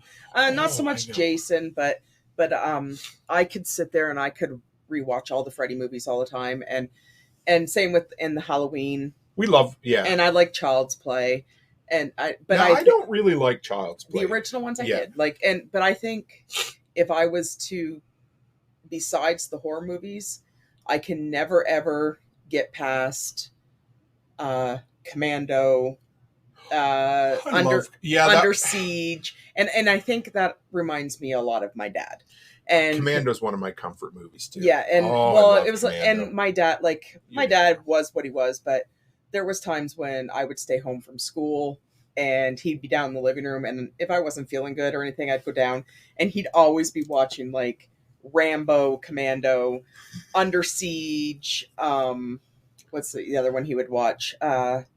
The original Terminator, any of those type of movies, and he was always watching those. And the Van Damme movies, Universal Soldier, and then there's when I said I'd kill you, I lied. Yeah, Red Heat. Yes, Red Heat. I don't think I've ever seen Red Heat. Where it plays the Russian, and then there was the Van Damme one with the Double Impact. Yes. Yeah, and all those Bloodsport. Yeah, Bloodsport, and then the Under Siege one where it's what is the one where he says the blood bank? you knew. Yeah. I'll take you to the bank. the blood That- bank. That has got to be the dumbest line I know. in cinema history. There's But nothing You know worse. what? I love that. I movie. know, I do too. Not a Time to Kill. It's Van Damme, right? No, that was Seagal? Steven Seagal. Okay. Yeah, but I find any of those type of movies, and you know what? I'm not. They're awful. Yeah. But they're nostalgic for me. So Don't bother my friend. He's dead tired. yeah, on the airplane. Yes. And when Arnold, and when he drops from the plane, Oh. and it's like, okay, it looks come like on. 2 inches of water, you know. Mhm. And when Ernie's taking about Casey Ryback. Yep, that's who. That's Steven Seagal in the Blood Bank. Okay. I used to see you. I'm trying to think of it. I can't remember the name, but I've watched that. I've watched all those movies 1,000 times, and I have a soft spot for Terminator 2, but my favorite Arnold movie is Commando. I love Commando. I mean, if you want to watch a movie where he literally takes on an entire army and kills them all, I mean, oh my God. But and it's like He lives when he kills his friend, he throws the pipe through him, and he goes, "Bennett let off some steam," and he's holding the steam. let coming off some through. steam. Oh my God. But no, like those are my comfort movies. Because and like I said, they just remind me of my dad. Oh And, yeah. yeah. We've watched those so and they're good. You know, they that movie is cheese in the best way. Well, my dad used to watch Under Siege a lot. Oh man. And I think it's because they show Erica Enlock's boobs when she comes out of the cake. Oh, who is Erica Enlock? Who was the that? Yeah, I remember blonde, the play. yeah. She was in Oh. Baywatch, I think. Oh, okay. Yeah, but yeah, I think it's because it showed boobs. But Mhm. my dad, he had that on VHS, and then he bought it on DVD, and he had it on Blu-ray. But that was his favorite movie. And Steven Seagal is like the biggest douchebag in the world. But yeah, it's crazy. It's So if you ever want to have some fun, watch some stories about Steven Seagal. So apparently Jean-Claude Van Damme is a legit cool dude and yeah, a really he nice is guy. a really nice guy. Yeah. And Steven Seagal is the complete opposite. Well, he's So best friends with Putin, so that that is true. Yeah. So what other I love, and like I'm a sucker for end of the world movies. Yeah, me but too. Yeah. Probably my Don't think we're twisted, but I just like them, and I think it's because it puts you like it's kind of weird because when you're watching them, it kind of puts you in this like I don't think I would do it that way. I think I would do it more this way. There's a reason why they call it prepper porn because that's what it is. You know, it's an escape fantasy. My all-time cheesiest comfort end of the world is the Stephen King's The Stand miniseries. Yeah, I love that. We've watched that 1,000. I remember watching that when I was younger. You did watch it. Okay, I love Molly Ringwald. Yeah. Oh, yeah. Yeah. It's funny because she is what she is. But yeah, she's no, good I in loved. that. I watched 16 Candles, Breakfast Club, and all that. I loved watching her, and then when she did that, it was. We're just about due to watch that again, aren't we? Probably. To be honest, but we should watch that one and then watch the new one again. I was so disappointed with. I know, the new but one. you can't. Yeah. Yeah, Gary Busey was so messed up in that. In which one? Under Siege. Oh yeah. And I think Tommy Lee Jones was in it too, right? I think he might have been. I think he was in it. Yeah. Oh, and actually, I forgot about the Lethal Weapon movies. I like those Lethal Weapon movies, like Mel Gibson. Yeah. Oh man, yeah. I love Mel Gibson. When I was like 14-year-old me, yeah, Mel Gibson was a DILF. Yeah. Speaking of DILFs, oh my God. Yeah, and he was funny in those movies. Yeah, he was. Like my favorite one is when he's in the office smoking, and he goes, "Hey Riggs, what's the sign say?" He goes, "The same one that one says, but I just don't give a fuck." As he's smoking a cigarette. It's like, Ravenwood, are you asking about The Stand? Because if you are, the 1994 Stand is far superior. mm-hmm. The new one on HBO was. It's hard to say go woke and go broke, but it felt wokish, didn't it? It was just. Well, it had Amber Heard in it, which. But even still, it just wasn't. Skarsgård was good in it. Yeah. Like I don't know I'm what. not a huge fan of Whoopi, but Skarsgård was really good in it. I can't put my finger on why I hated it so much. Because it wasn't the original. Yeah. But it could have been good. It just didn't have the stakes or the emotions or the heart. I don't know what it was. It just didn't. It didn't grab me, you know? Well, and it's because you're set on the original. Well, that's part of it too, I guess. And you know another good one is Natural Born Killers. Oh, if we want to go in like 90s I low love budget Woody indie. Harrelson. Oh, yeah. And I love Natural Born Killers. Somebody earlier mentioned Leon the Professional. I love that movie. Me too. Apparently, it's a problematic film nowadays. Well, sure it is. Yeah, it's no different than Lolita. I understand it's a problematic film, but it doesn't. Jeremy Irons. Yeah, that's way more problematic than that one. Yeah. Oh yeah. But the movie itself. If it's problematic, don't watch it. The dude. Anyway, for what it's worth, he almost seemed like he was not autistic, but what would the word be for what he would have had? He had PTSD. Is that what it was? Yeah. Okay. Yeah, it was odd, and he felt because he felt simple or youngish too, though. Not that he was, and it doesn't excuse what. No, I think he had PTSD, and he was just a loner. And we have not seen the first season of True Detective. I heard it was really good for a lot of reasons, but I heard we don't. Yeah. I'm so behind on a lot of my seasons. Had Woody Harrelson and Matthew McConaughey in it, and also Alexandria Daddario or whatever. Yeah, she shows her boobs in it. So, yeah, I know, but I don't like her. No, but that's probably why I haven't watched. We've never watched it but it was supposed to be good because the second season apparently it might have been I don't want to. So, Goofy says Asperger's.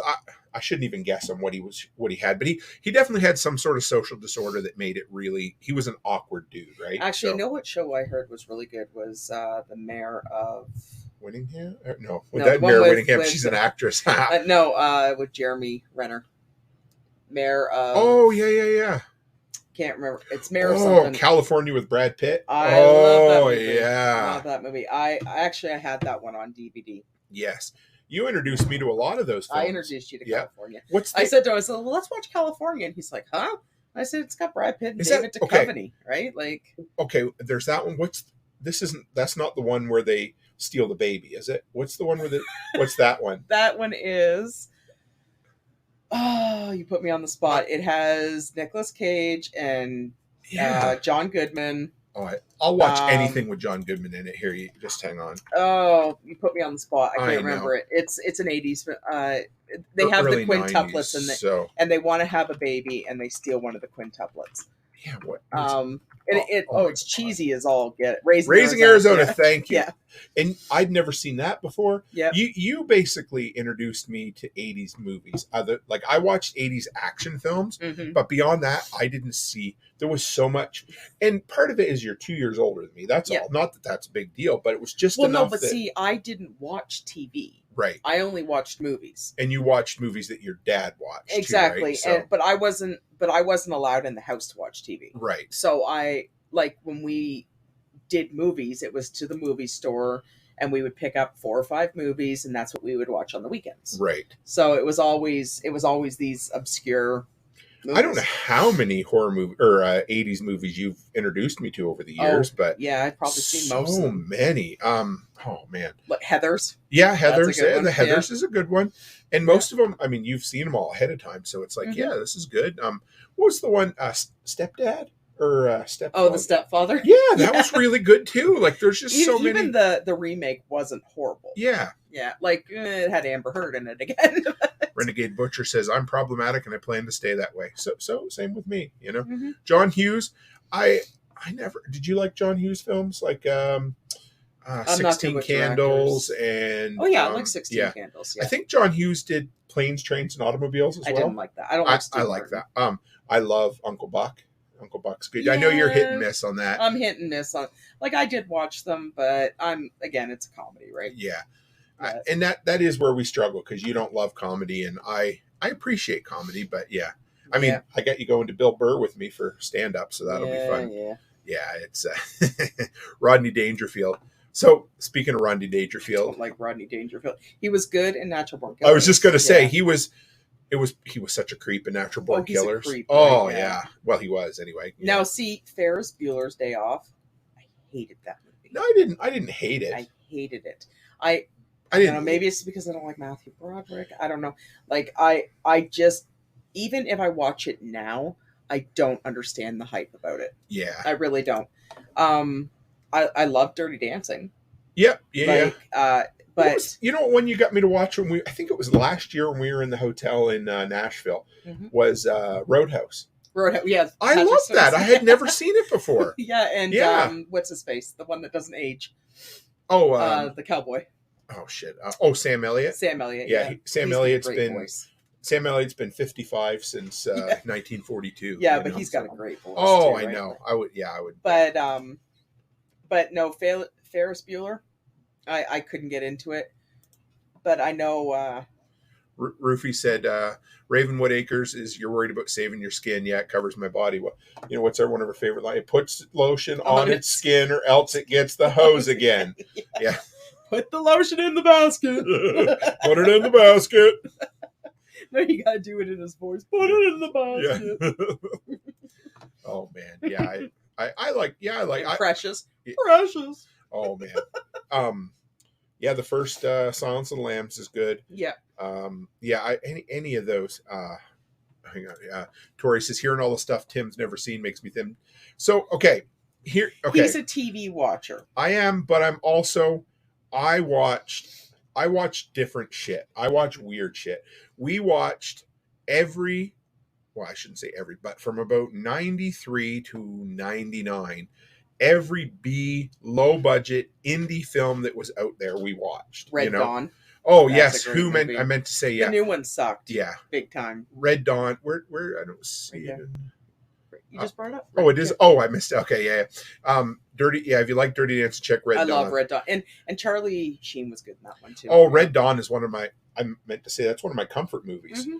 And that was one that I only saw when we first got married. So that's still 20 years ago, or, 17 years ago. Well, see, and the thing is, so like, my dad had this really, really creative way of getting the movie networks. Right. So go ahead and explain how that works. Yeah, no, he'd steal it. Yeah. Right. But how it would work is that my television, we would have like these little cable boxes, and whenever I watched TV, it was on one of the movie networks. Right. And it was just constant movies. Whereas you would watch like Rompus Room and whatever else you watch. Like I don't think I ever watched TV ever. I paid for the movie networks out of my own pocket. Mm-hmm. In, I guess it would have been 97, 98, 99, when I worked at the library. I made $110 every 2 weeks, and 25 of that went to pay for the oldest friggin' cable descrambler box that our cable company offered.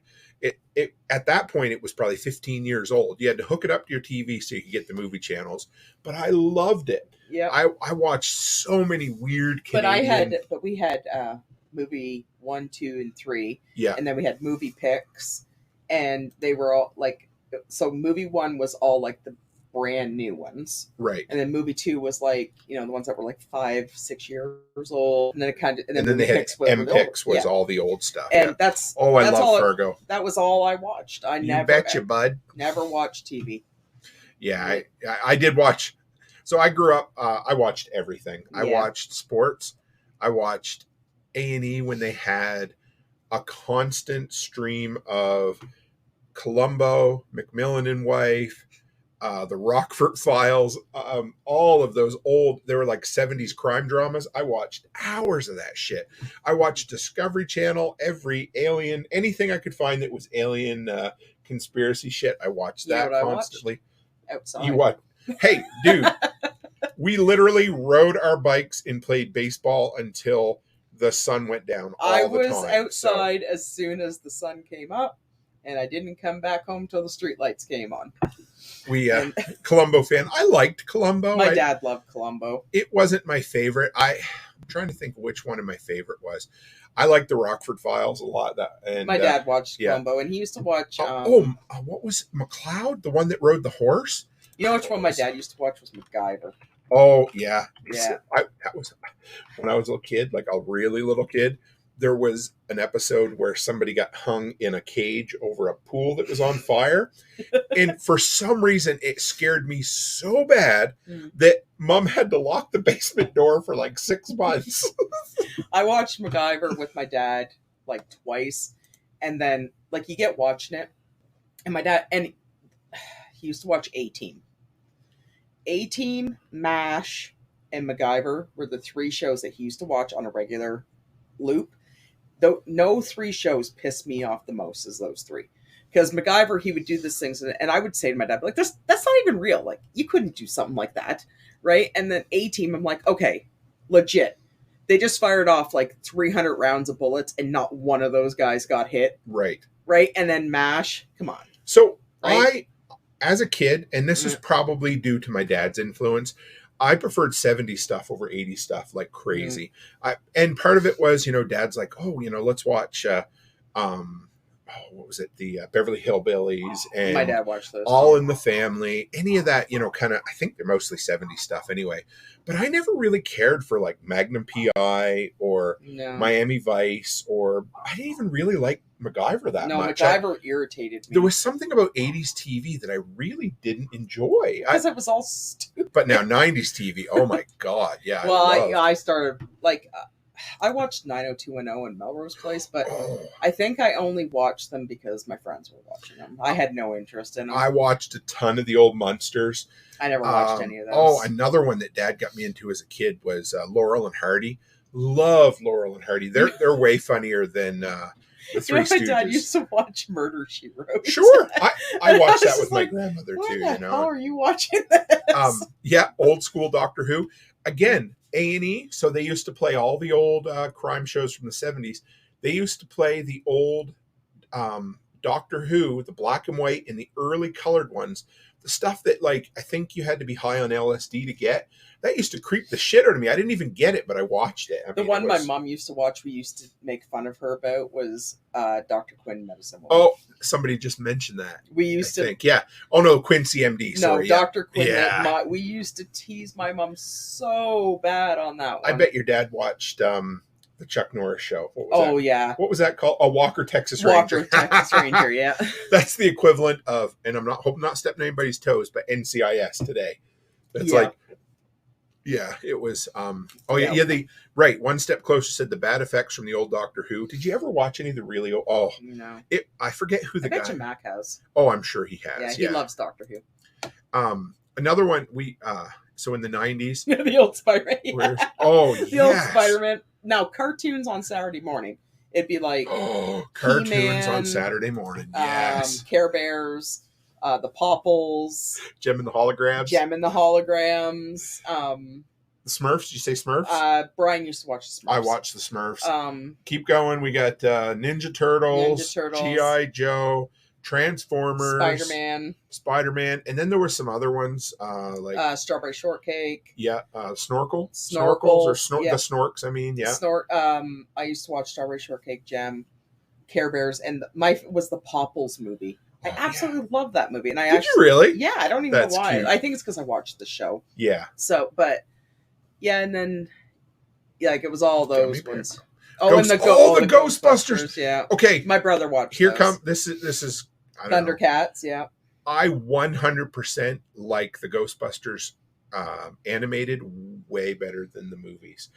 Okay, I hate to say this, guys. I don't like Ghostbusters 1 or 2. I find them boring. I tried to watch them as a kid. They're talky. Oh, Fraggle Rock, Martinson Family. There is a Canadian down in Fraggle Rock. You don't remember that? Oh my God. used to watch. My brother used to watch He-Man, and he had like the whole castle and everything. I watched She-Ra.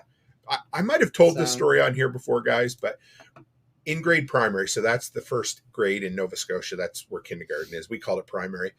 The He-Man movie came out that year, and so we watched it, but it was like, I think it was G, but it was kind of like edgy, you know? Well, the 80s cartoons were so inappropriate. So we all had to sign, our parents had to sign a piece of paper to say we could watch it. I believe it. But there was this one kid named Peter, and his parents didn't sign it, so they put him at a desk in the hallway the whole time we watched the movie.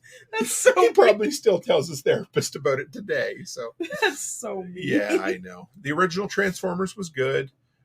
Space Ghost, never watched it. Never watched it. No. 80s cartoons. 100% they were to just sell toys. But you know what, though? The toys were a lot nicer and better built than what they are now. Yeah. Because I know right now, like the big one with like 80% of our daycare kids is Paw Patrol. And that shit is so overpriced. And they had like this big, massive Paw Patrol boat. And we bought it secondhand. In secondhand, we paid $50 for it. to buy it brand new, it was $140. Mm-hmm. Those little buggers, they had that broken in a week. Oh, yeah. And like 80s, they wouldn't break a He-Man toy in a week. No, Not from no, the no. 80s, no. The only thing that I ever found about the 80s, so like the G.I. Joes and stuff, the early ones had elastics for the joints. Yeah. And the elastics would get rotten eventually. Yeah, but Inspector Gadget. Oh, that just opened up a whole bunch of other memories. Brian used to watch that one. There was, what were all the, there was, how about Inspector Gadget? And then let's go down Teddy. all those. That was his niece, right? Teddy Ruxpin. Do you remember Teddy Ruxpin? I never watched it, no. I do know what it is. But then there was, so let's go down the Disney one. So there was like DuckTales and Scrooge. Was that a different one? Or no. Tailspin. Yeah. Oh my God, those were all awesome. Remember those? I loved those. They were so I never good. watched a lot of those ones. Amy liked the one with, it was kind of a spin-off from Darkwing Duck. I was going to say it, and then One Step Closer put it up there. It was the one with the little girl with they had like the brown hair and stuff. Yes, Chip and Dale's Rescue Adventures. Yeah, because when we went down to Florida, he was so excited to meet Chip and Dale. He had to get their autographs. The problem is they went to the strippers by mistake. So no, he actually did get their autographs. We found them in Disney, and because Brian was he would have been 7 or 8. He was so excited. Who said Batman? Where was that one? So, One Step Closer. The greatest theme music ever was Batman the Animated Series. I'm going to go one step closer. I say that is the best animated TV series ever made. I met Bruce Timm years ago. He's the creator and animator for it. Awesome dude. But Kevin Conroy had the best Batman voice ever, for sure. Oh yeah, the original animated X-Men. I never watched that. Whenever I wear that T-shirt for for TikTok, people love it. People say I'm too old to wear it, and I'm thinking, fuck you. I'm only 42. I might look like I'm 60, but I'm only 42. Nope, not too old to wear that one. Yeah, dude, I watched the originals. Yes. DuckTales was awesome. Do you remember DuckTales? Oh yeah. Yeah, it was good. Yeah, poor Kevin Conroy passed away. He did. There's a cool story. He wasn't very old, was he? I think he was older. I think he was close to 70. Older than I thought he was then. Yeah, 1955. Oh no, that's not very old. He died at 67. It's not old. No, there's a cool story about him. On 9/11, he went down and was helping out at a kitchen that was feeding the firefighters. Somebody spotted him and recognized that it was Kevin Conroy, and they said, "Do the Batman." And he had the saying. I can't remember exactly how it went right now, but he would do it. His voice, and he smoked a lot, and that's part of what made his voice so good for Batman. You had that, kind of like Rod Serling from the Twilight Zone. Same thing. But see, I used to hate it. Wolverine would always take out the claws, but nothing would happen on because it had to be G-rated. Oh yeah. Anybody remember Captain Power? Not Captain Planet, but Captain Power. It was an 80s. They had like VR helmets or something. It was like a post-apocalyptic. It wasn't a cartoon. It was a live action thing. Oh, no. But it was. Remember the Jetsons? Yes, Jetsons, Flintstones. Oh yeah. We used to watch those. Oh, Goofy remembers it. Yeah. Captain Power only lasted me. Yeah, you could shoot at the TV. That's right. What was that one? It was like part of it was like the same type as the Jetsons. It was it was just a single character, and it was a boy, but he was like he came from space. Which one was that? Oh yeah, which one? Astro Boy. Oh, Astro Boy was Is it Astro? No, I watched Astro. No, it was Astro Boy. Astro. Okay. That was early anime. I remember Brian watching that. Yeah, I loved Astro Boy. I watched it all. Oh yeah, I was trying to think of some of those other early cartoons that I watched. Astro Boy. What else? I hated Duck Hunt. Yeah. Oh, that stupid dog. Renegade says that was back when I thought I was cool because I beat Echo the Dolphin on Sega Genesis. We had Echo the Dolphin on Sega.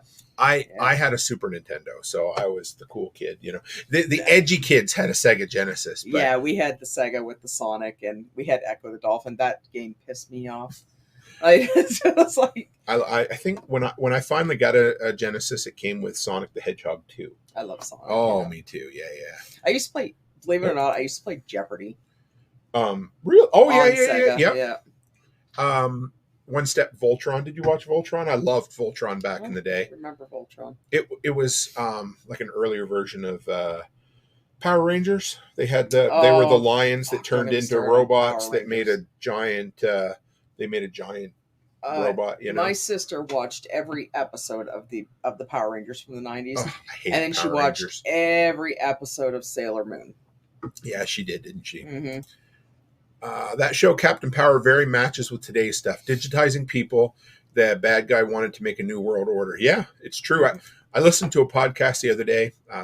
There's a guy who, my favorite cocktail maker on YouTube. It's called How to Drink, but he loves movies as well. So him and his assistant started the podcast talking about movies, and they spent an hour and a half talking about RoboCop. I love that movie. Yeah, where did we go see that, baby? It was in theaters about a year ago. Was it in Edmonton? Was it? Okay. Yeah, they had a... it was at that older theater, I think. It was cool. I love getting to see... But it had like the reclining seats. It sure did. Yeah, it was nice. So there was a bunch of R-rated movies that they turned into kids' cartoons in the 80s. Yeah, RoboCop was one of them. Yeah, I mean, and it wasn't like RoboCop was just killing. It was like totally... like everything about it was hard R, you know? Yep. Rambo, they made a Rambo cartoon. They did. And they actually had toys. Oh, yeah. Sold them to kids. You know, they had no problem with it. And I mean, they did turn RoboCop into a cartoon later on his own anyway. You know what I mean? Yep. So, oh, yeah, that's right. They filmed it in Dallas. Yeah, because if I remember, there's another YouTuber I watch called the 8-Bit Guy. He did some filming around downtown Dallas, and he had a picture of it's that big, you know, the skyscraper in there. They added like they put a matte painting behind it to make it look taller. But yeah, it was the RoboCop building. I thought that was kind of cool. Where else we got? City Hall. Yeah, that was pretty cool. And Inspector Gadget. That was... Yeah, my brother loved Inspector. I remember when Brian would have been about 6 or 7. And we went to Kmart. Oh, and yes. He thought he might have been a little bit older. Maybe he was like 8 or 9. And we were at Kmart. And do you remember Inspector Gadget's dog? Yeah. The Wiener dog. Yeah. So the Wiener dog toy that you could buy would stretch. Yes. And he took it out of the package and he stole it. And his name was Brain. And then I remember Brain. That's right. Yeah, so he took it out and he stole it, and we went back to the house, and he was sitting in his closet, and he was playing with it, and I went into the room, and because I was only about 11 or 12, and I was like, what do you got?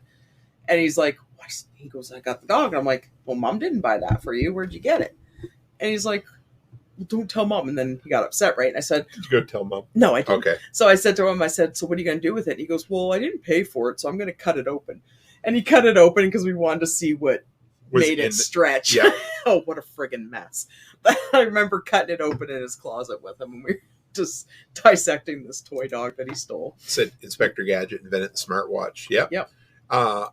Carmen Sandiego. So I watched Carmen Sandiego, and I used to play that on my Commodore 64 computer at school. So yeah, we used to have it was the Apple. I think it was the Apple III. I can't remember in elementary school, and we had 2 games. I have looked for the other one for years. It was a math game that you could fill tanker trucks with certain amounts of fluid to balance them out. But we had Carmen Sandiego on 5 1/4 floppy disk, right? We had the Commodore 64s with Carmen Sandiego and Wheel of Fortune. Now, was that on cassette, or was it audio tape that you put into your computer? It was the big. It was floppy. The big 5 1/4. Yeah. Okay. Yeah. And Goofy says both RoboCops are good, but the first has a certain charm because people probably didn't think things would get that bad. The other thing about the first one is it was satire through and through, biting satire. I mean, if you watch Starship Troopers, I love that movie. Yeah, he same director did that, and Starship Troopers and Showgirls, and yeah, I know, but and Total Recall. He did all those films, and they were all satire to one extent or another. Starship Troopers is a good movie. I've probably seen that one more than a dozen times. So. Oh yes, I love Starship Troopers. I don't watch it for the acting. I watch it because it's just I don't know. It's like I like the satire in it. Yeah, but the acting is retarded. Oh, it's cheesy through and through, you know. Yeah. But yeah. So the thing they mentioned in the podcast the other night about RoboCop was when young people watch it now, you almost have to explain. So. In the 80s, when they showed these cops all done up in SWAT gear and like militarized, that was a shock. That wasn't something that existed. Now it's just a Wednesday afternoon, you know? Now, was it supposed to take place in Detroit? Yes, Detroit. You know what? Detroit cops dress like that. Oh, well, they do now, especially, right? But yeah. But they had a lot of issues because when I was a kid growing up, Detroit was always having fires. Right. And because people were going, and there was a lot of gang and there was a lot of crime. And because we never, ever went to Detroit. Yeah. Ever. Because it was, even when I was a kid, we would not go near it. Did you ever play Oregon Trail? We had this conversation one night on a live stream. I think that was it. Okay, like a board game, or no? It was a game that played very similar to Where in the World's Carmen Sandiego, and you took the Oregon Trail across, and it was like a text-based kind of game, but it had pictures, and you could die of like scurvy or something. Anyway, no, we didn't. I think that is an American thing. Yeah, because I don't remember playing it. It's always something that all of my American friends talk about with nostalgia, and we never played it. It was for us. It was Carmen Sandiego. And what other game was there? There was Maniac Mansion. Does anybody remember Maniac Mansion? I played that on the computer. Or how about Leisure Suit Larry? You remember that one? Another text game. Yeah. Renegade says must be an American thing. It was weird because we just never played it. And you know it's funny, like the show Carmen Sandiego, like the PBS show. Yeah. We watched that, and I remember I used to love watching that show. And I watched it all the time. I remember my dad came out one day and he goes, because I remember the black lady that would. Yeah. He comes out and he goes, you know, she died, right? Just like, why would you say that? Just like, because like it just absolutely devastated me. Right? I know. There was a whole story behind it because if I remember, I think she was like a classical actress or something. That it was either that she really wanted the role and worked really hard at it, or she didn't want the role and they worked hard at getting her. I can't remember what it was, but I don't know. She got quite sick, I guess. And, yeah. It's like, why would you say that to a kid? I just love that show. Axis and Allies, not Risk. Never played Axis and Allies. Played a shit ton of Risk in high school and college for sure. Did you ever play? Yeah, you played it with us a bit. Risk. Yeah, I'm not a big Risk fan. You don't like taking big risks? No, my game's Clue. Yeah, I don't love Clue, but that's because I kick your ass all the time. You kick my ass at all the board games because. Yeah, I love Clue. I'm not allowed to play Monopoly. No, Monopoly's been banned in our house. We have lots of Monopolies, but we're not allowed to play them. We keep buying them, but the last time it almost ended in divorce, so we figured we better. No, I was never allowed to play it when I was a kid because my dad was an asshole. He would never he wasn't one of those parents that would let their kids win. Right. Which I never wanted to be let to win, but he would also cheat at the same time. So he would be cheating, and then you're just like, okay, why? Like, and of course, being a kid, you don't understand all the rules, right? And it would get to the point like we would be in tears, and then he would cheat, right? Because he would cheat. Oh yeah, he would cheat so bad. Can you imagine cheating on your kid, and to the point where we were in tears, and then he would get mad and he'd flip the board. But it's like, you're the one that's cheating, man. Like, what are you doing? Said another Monopoly related family homicide. How do those Parker brothers sleep at night, Chief Wiggum? The Simpsons. Yeah. And doesn't Eddie, doesn't he say probably on a big pile of money or something like that? I forget. Yeah. Well, and speaking of Monopoly, even we started playing with Rod when we were in high school. That's my friend. Oh, and when we were in high school, they used to be able, I don't know if you can still do it or not, but used to be able to go to Walmart and buy replacement money. I always wanted to buy that and I never did. But he would, I think you probably still can, mm-hmm. But you can buy the replacement money for Monopoly, and he went out and bought 3 packs of it. And that's Rodney. For sure. And he would always go to the house. It was Al and Lou's house. He would always go, he would always be the first one there, and he hid the money in the bathroom. And every time he would go to the bathroom, he would take his money with him because he would accuse us of stealing his money if he didn't take it with him. But he would pad his money when he was in the bathroom. And we couldn't figure out when we finally figured it out after about 4 or 5 times because the 500s had a stack like this. And it's like, that game doesn't come with that many 500s. It's pretty bad. Yeah, it's pretty bad when you but that's that's what Monopoly does to people. Oh yeah. So here, I thought I'd bring this up, guys, since we got talking about it. I thought this would be fun. This is 8 cartoons based on R-rated movies you might have forgotten about. And it's pretty funny when you think about this stuff because there's RoboCop. I mean, Paul Verhoeven, that's the director that did it. The dude literally gets melted by toxic waste and then driven through and exploded. So I'm not really sure how they that managed, was in the cartoon. No, that was the movie. But I was just okay because I never watched. Like I knew, I think Brian might have watched it, but I never watched the RoboCop cartoon. I never. There was Goofy says there was a less popular Canadian style Monopoly game called Pole Economy where it had inflation percentage and stuff included. That's almost like the Game of Life. I always found the Game of Life too much work. I love the Life. I know you did. Yeah. Yeah. So there's the second one. Rambo: Force of Freedom, Yeah. 1982. First Blood is really a movie about PTSD, the way we treat veterans. But in 1985, a sequel came out. In 86, there was an animated series made for kids that lasted 65 episodes. But I don't have, like, I know they did, but I don't remember what. Oh, I remember the Police Academy one. That was so inappropriate. I know. And you guys, Police Academy. Oh my God, that was a dirty movie. Hard. I mean, that was your.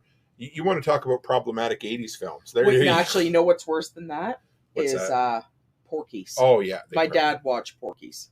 Yeah. Oh, Toxic Crusaders. Oh my God. I remember they sold those in those little bins. Said out of everything on this list, this is the most confusing. Based on a trauma film, The Toxic Avenger, a campy film filmed with over-the-top violence and a ton of sexual content. Yep, it does. The Toxic Crusaders cartoon came out a couple years after the third film. Like, what were they thinking? Well, and remember they did Howard the Duck too.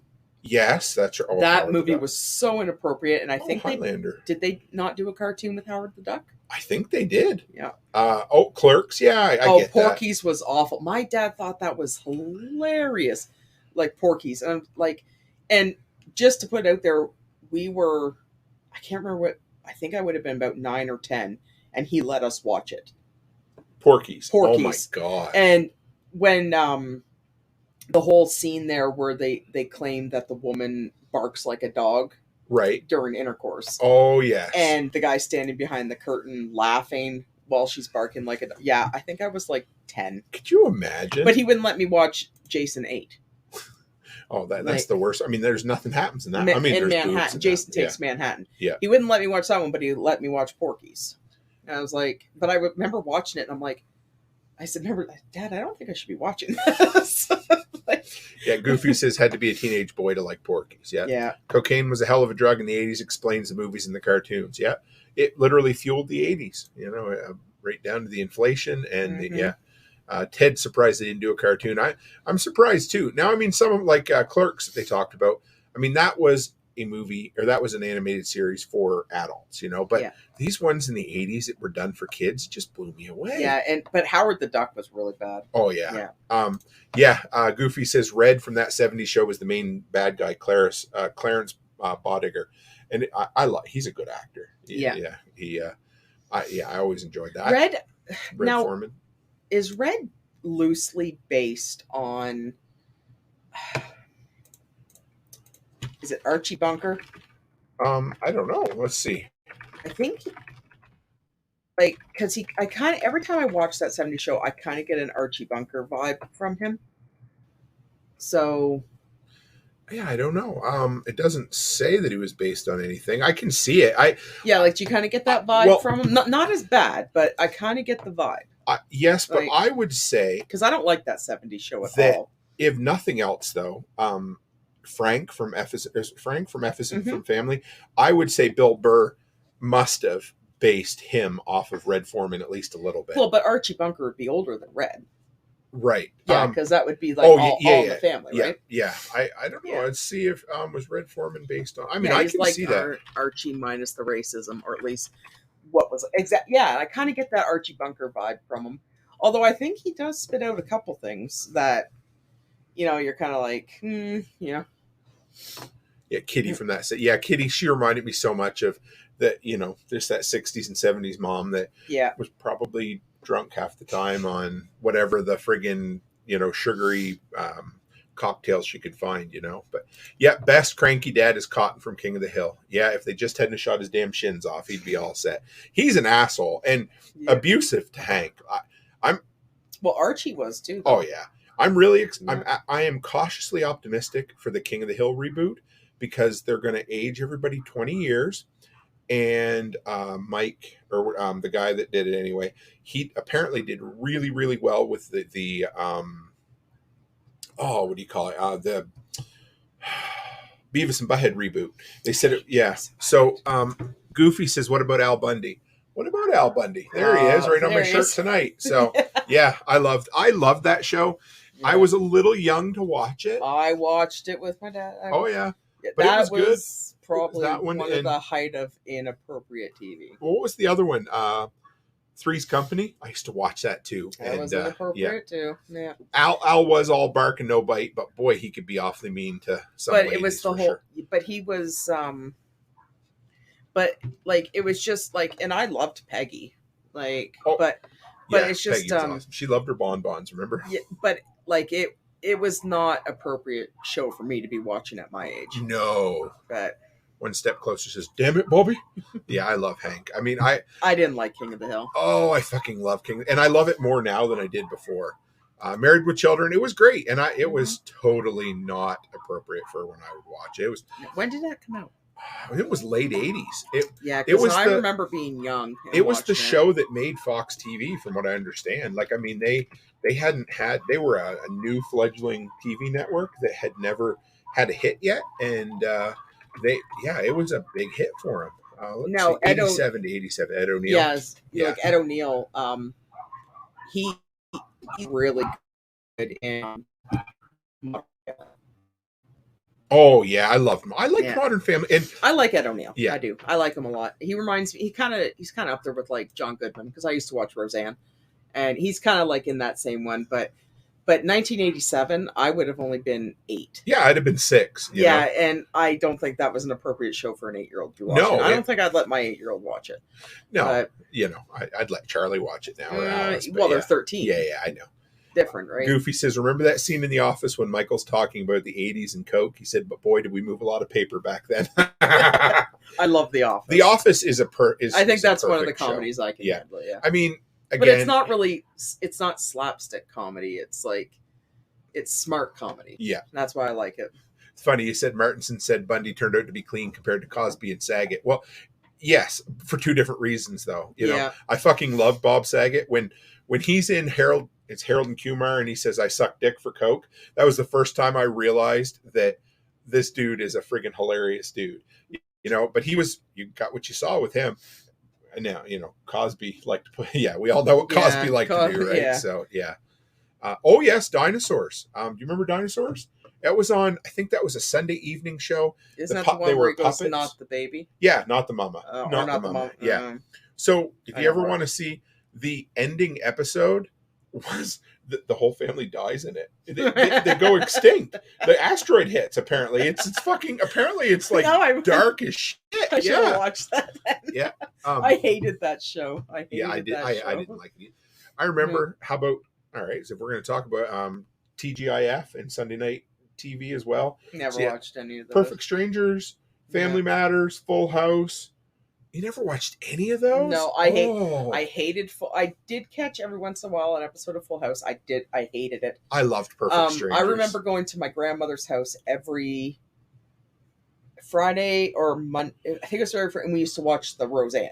I love Roseanne. Yes. I love Roseanne. And actually, our middle girl, Grace, she loves Roseanne. Mm-hmm. I think she's got a crush on John Goodman.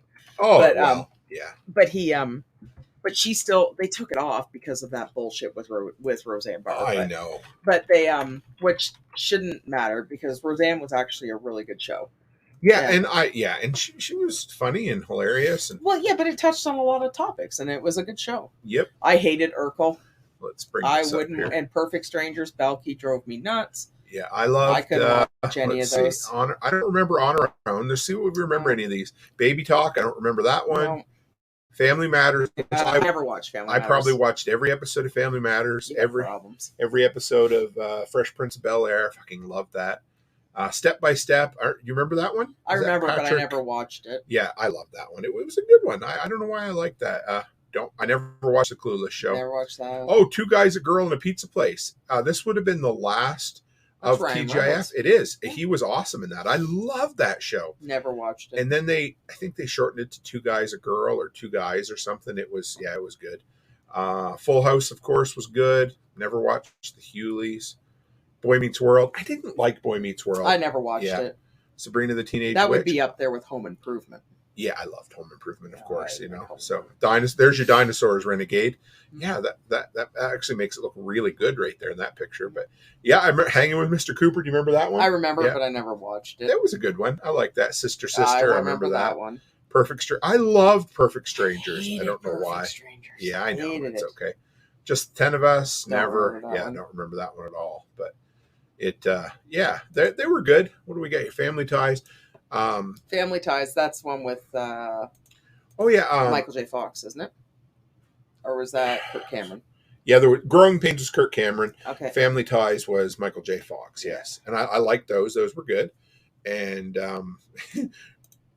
Goofy says Ryan Reynolds is one of the guys I just want to punch in the face. Probably a great guy, but just has that kind of face. Yeah, And the face and how he carries himself. Oh yeah. Even now, like he's one of those, like, he's really, really dry comedy, and sometimes you watch him and you're like, yeah, he's not too bad, but other times you're like, yeah, you need a kick in the face. Like, this is true. The theory that the cop from Die Hard retired to Chicago and had to deal with an annoying neighbor.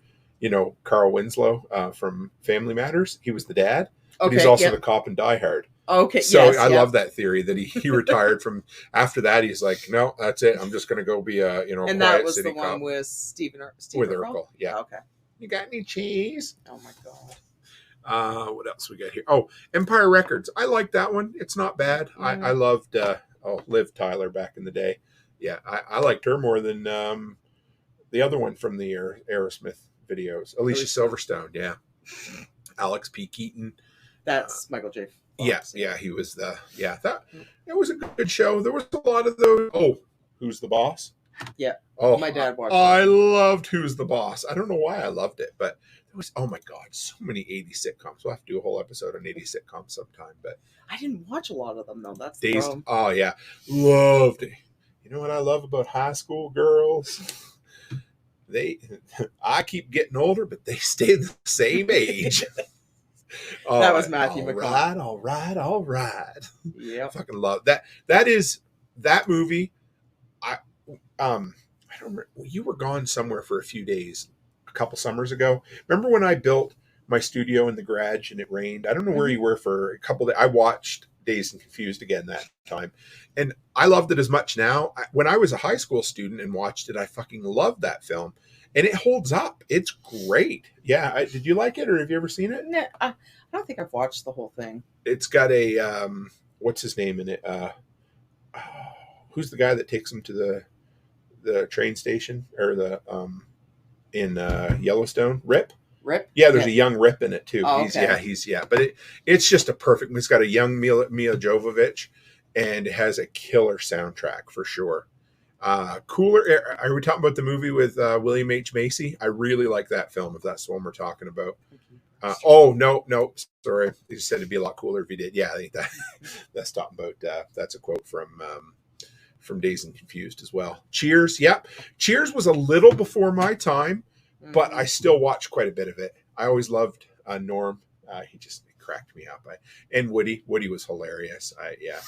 And I never really cared for Frasier, to be honest. No, it was a bit I mature don't for me, think I've watched one episode of Frasier. And my dad used to watch Night Court. Oh, yeah. I love Night Court, but again, it was a little... Oh, there, look, Tori just said Night Court, yeah. Yeah, my dad watched... The guy, Bull. Bull, yeah. There was a lot of those Three's Company as well, like those really kind of raunchy 80s comedies that were late at night. Yeah. I would watch them somehow. I don't know how I would do, but yeah, it was... Like when your mom and dad went to bed at 8 o'clock. Yeah, that's true, you know. Airwolf. Never saw Airwolf. Did you ever watch it? Airwolf? Never even heard of it. No. Punky Brewster? No. I used to watch Punky Brewster. Yeah. Cool story about Cheers.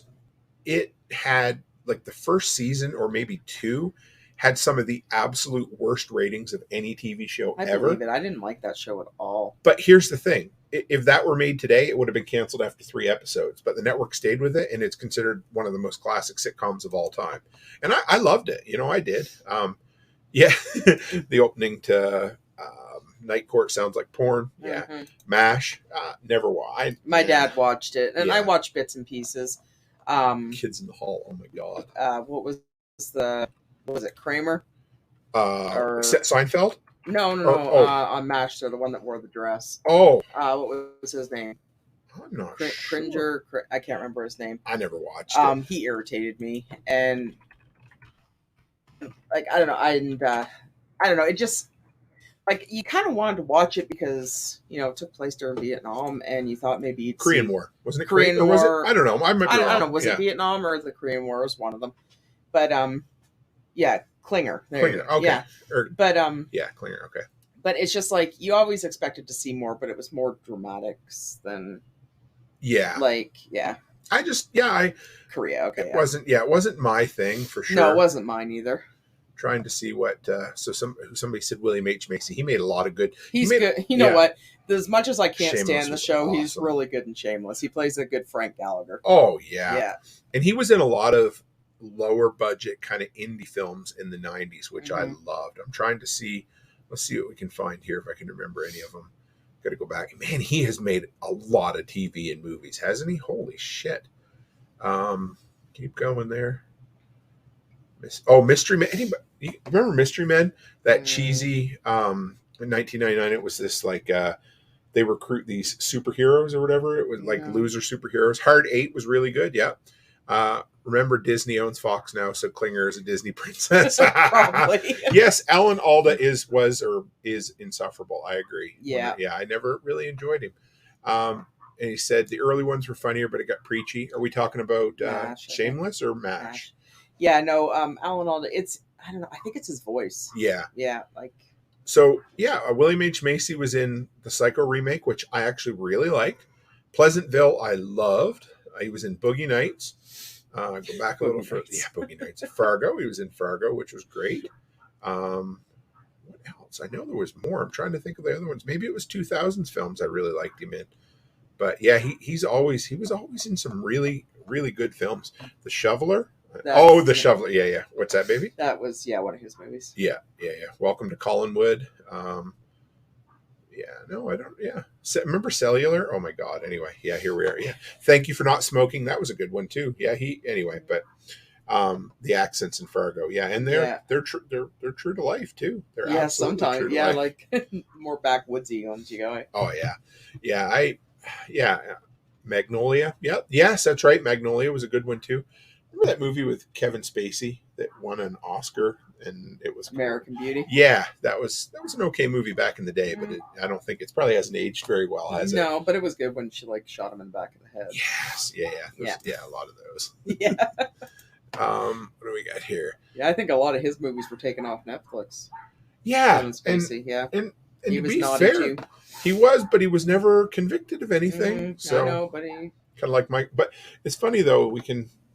It's weird how we treat it because we all just kind of forget that Michael Jackson was probably a pedophile too, right? So I know it. Yeah. So, doesn't discount the fact that he was talented. Yeah. And here's the thing. You don't have to like him as a person. No. I just liked his music, right? I loved Bill Cosby's stand-up. Some of his records are incredible. And I would still listen to him. And I loved the Cosby Show back in the day. But, because he sucked, people made their choice and didn't want to watch it anymore. 6 Feet Under. I watched a bit of it. I was more into The Sopranos. There was a lot of good HBO shows that came on. What's that? When 3 of the people that made complaints got arc inside it. I don't know what that is. Yeah. I might have to fill me in on what that means, Goofy. Bob Newhart. Did you watch any Newhart stuff? No, me either. No. Well, Mrs. Cook, we've been 2 hours and 7 minutes. That's all right. I got nothing else. Yeah, I know. That's true. The dogs are, yeah. Maximum PI is why a 45 Magnum PI is why a 45 1911 is as needed as coffee and oxygen. Tori says, having worked in the court system, I've seen lots of dismissal cases only because the prosecutors couldn't make a good enough case. Yeah, I believe that too. Right? Oh yeah, okay, yeah. People die from what Hillary Clinton would do. That makes sense. Yeah. 6 Feet Under, the girl who became Grim Reaper. What was that one? No, that wasn't that one. So 6 Feet Under was, it was a movie that took place in a funeral home. It had the actor who eventually went on to be the serial killer. What was the serial killer Dexter. I think he was in that too, I'm pretty sure. Okay. But the Grim Reaper was a different one. That was that might not even been HBO. That might have been Dead Like Me. That's the other one there. Thank you. I'm glad somebody else knows this stuff. I'm digging deep. Michael C. Hall. Yeah, that was, yeah. I only watched a bit of 6 Feet Under. I remember one scene where he's like, I think she's a jumper, and she ran and jumped on top of the casket because she missed him for sure. So yeah, HBO did 6 Feet Under.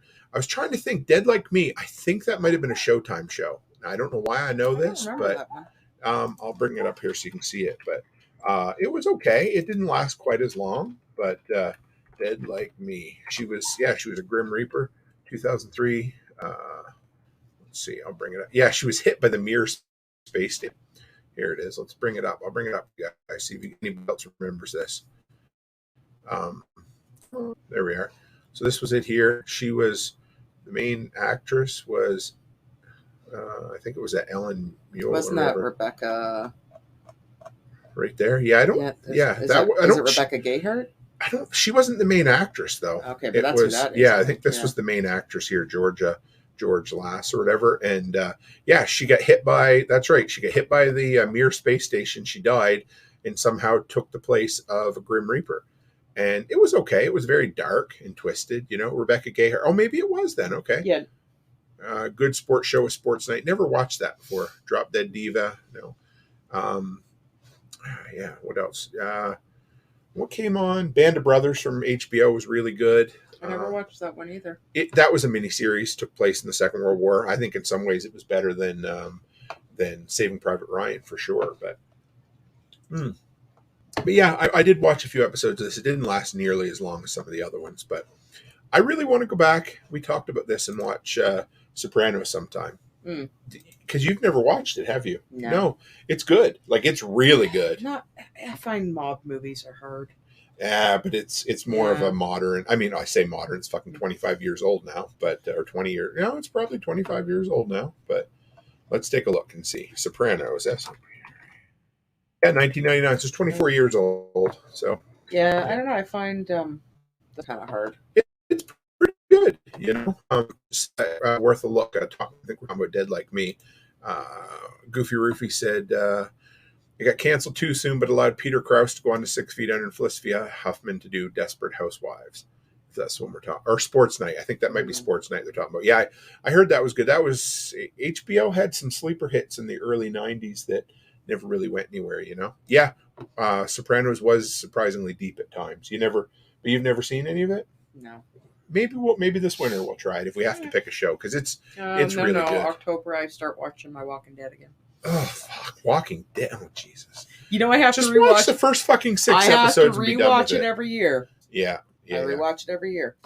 But it's only the first 6 episodes are good. Then maybe the first 3. Well, when you're gone, I'll watch my. Yeah. All right. There. You know what? We're gonna have to watch fucking Firefly. It's only 1 season, I think, anyway. So everybody keeps bringing it up, and when you're gone, I'll probably watch my Game of Thrones and my Walking Dead, and all those shows and Yellowstone. I love Yellowstone. Yellowstone reminds me so much of Sons of Anarchy. It's not even full. The problem with Yellowstone is this last season. The last season was shit. And everybody said that. Yeah, watched it. It was the first couple. Yellowstone is a lot like Game of Thrones. You have to get through the first couple episodes because they're really talky and they're setting up character bases. But once you get to episode 3, it starts getting really good. But I found with Game of Thrones it was the same way. You had to get through the first couple episodes. But Yellowstone is basically a country version of Sons of Anarchy. Yeah. And if you like Sons of Anarchy, then you'll like Yellowstone. And but it's the last season sucked, unfortunately, but I've watched 1883. 1883 was incredible. It's got Sam Elliott, Tim McGraw. Yeah, and it was really good.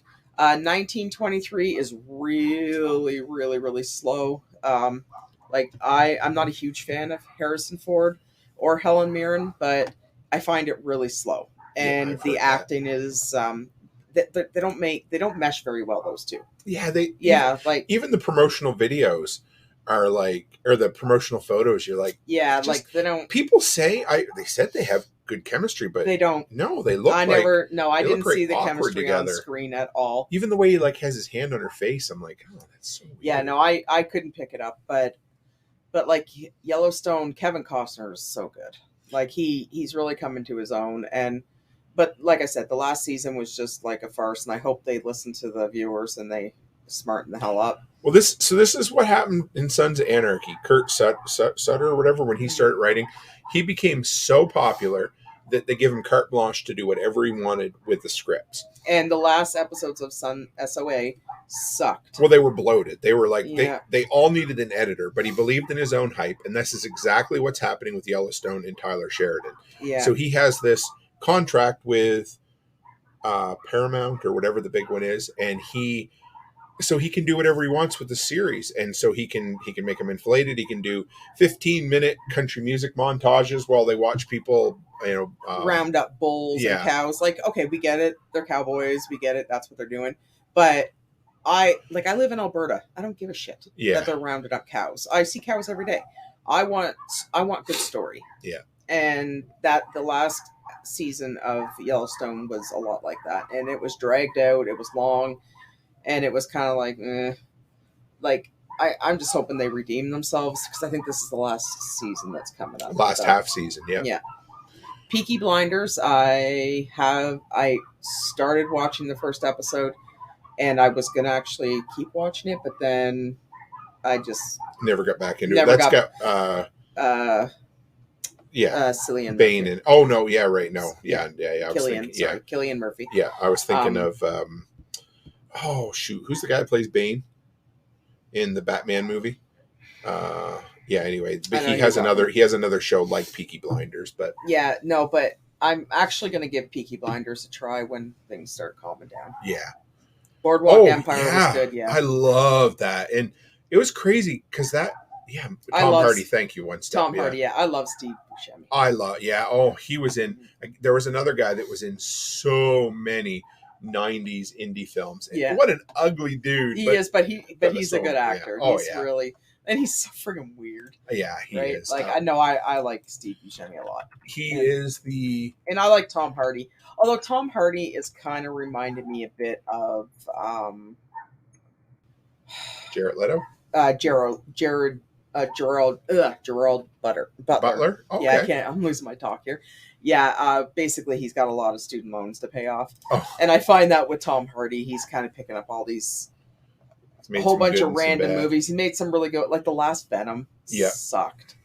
Like, and it's like, and Tom Hardy, he's not the best actor in the world, but the last Venom really did suck. The first Venom wasn't bad, right? But it's kind of getting disappointed. Oh, hang on here. Let's share, present.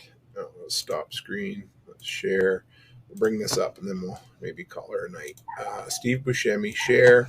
So where do we start with his? So he was in Reservoir Dogs, then the Hudsucker Proxy, if you've ever seen that, that's a good one. And of course, Pulp Fiction, my favorite. Airheads. You ever see? Oh, he was good in Airheads. Really good in Airheads. See, I haven't seen a lot of his stuff. He was in Desperado. He was in Fargo. I think every 90s indie film was in that. Trees Lounge is really good. That was an underrated film from the 90s. Escape from L.A., Con Air, The Big Lebowski. And the thing with Steve Buscemi, though, is that he never has really main roles. No. Ghost World. You ever seen Ghost World? Yep. Yeah, that's pretty good. I like it. It's got Thora Birch in it. Yeah, I think that's based, if I remember, that's based on a graphic novel, I think. Billy Madison, yeah.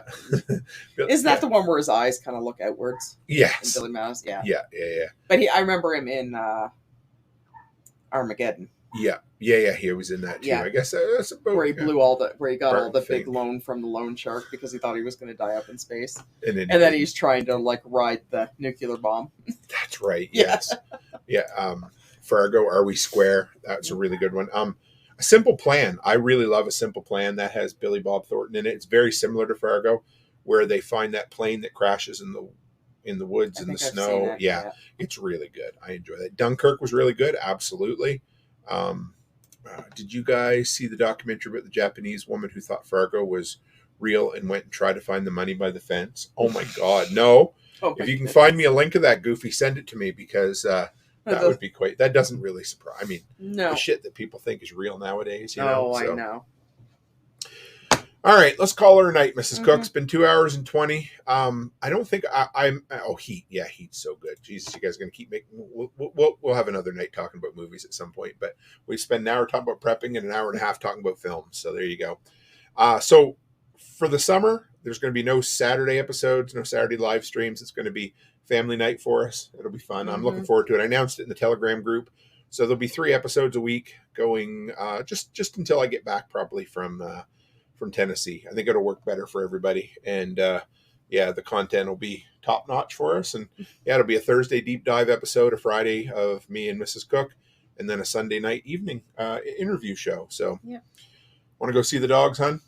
Yeah, they've been idiots all night. Hopefully, I got a 3-day weekend. So yeah, you do. I got 3 days. And I've got an entire weekend to work my ass off and get the trailer done. Yeah, well, actually, our American counterparts, this is our Victoria Day weekend. We call it May 2-4 weekend. Which would be like your Memorial Day. Yeah, theirs is the next weekend. Yeah, ours is this weekend. So we have a 3-day weekend. Yeah, it'll be good. And thanks, Martinson. We appreciate you guys. We'll be back. Well, you'll be back next Friday, and let the cat out of the bag. You're gonna be working on a podcast before long, aren't you? I am. So I'm gonna make it public, so you have to do it now. So, and actually, you can put it out there. I'm looking for ideas. Yeah. You have a title, right, or a name? Yeah. So yeah. Martinson said, "Happy Friday! Thanks for being great Canadians. I love how many great Canadians we have in here. It's awesome. So and we got Renegade Butcher too. He's okay. He's good shit, right? Yeah. So no, like if we could, if anybody has any good ideas that I could borrow for a podcast, that would be awesome. Because I have it all ready to go, but it's hard to kind of come up with an idea to talk about, because I kind of jump around all the place, and I kind of want to stay focused on one thing. It's fun. Yeah, you'll do it. Yeah. We'll get her out there. We're working on it, aren't we, baby doll? Cool. All right, folks. Well, as always, stay happy, stay healthy, and have a great week.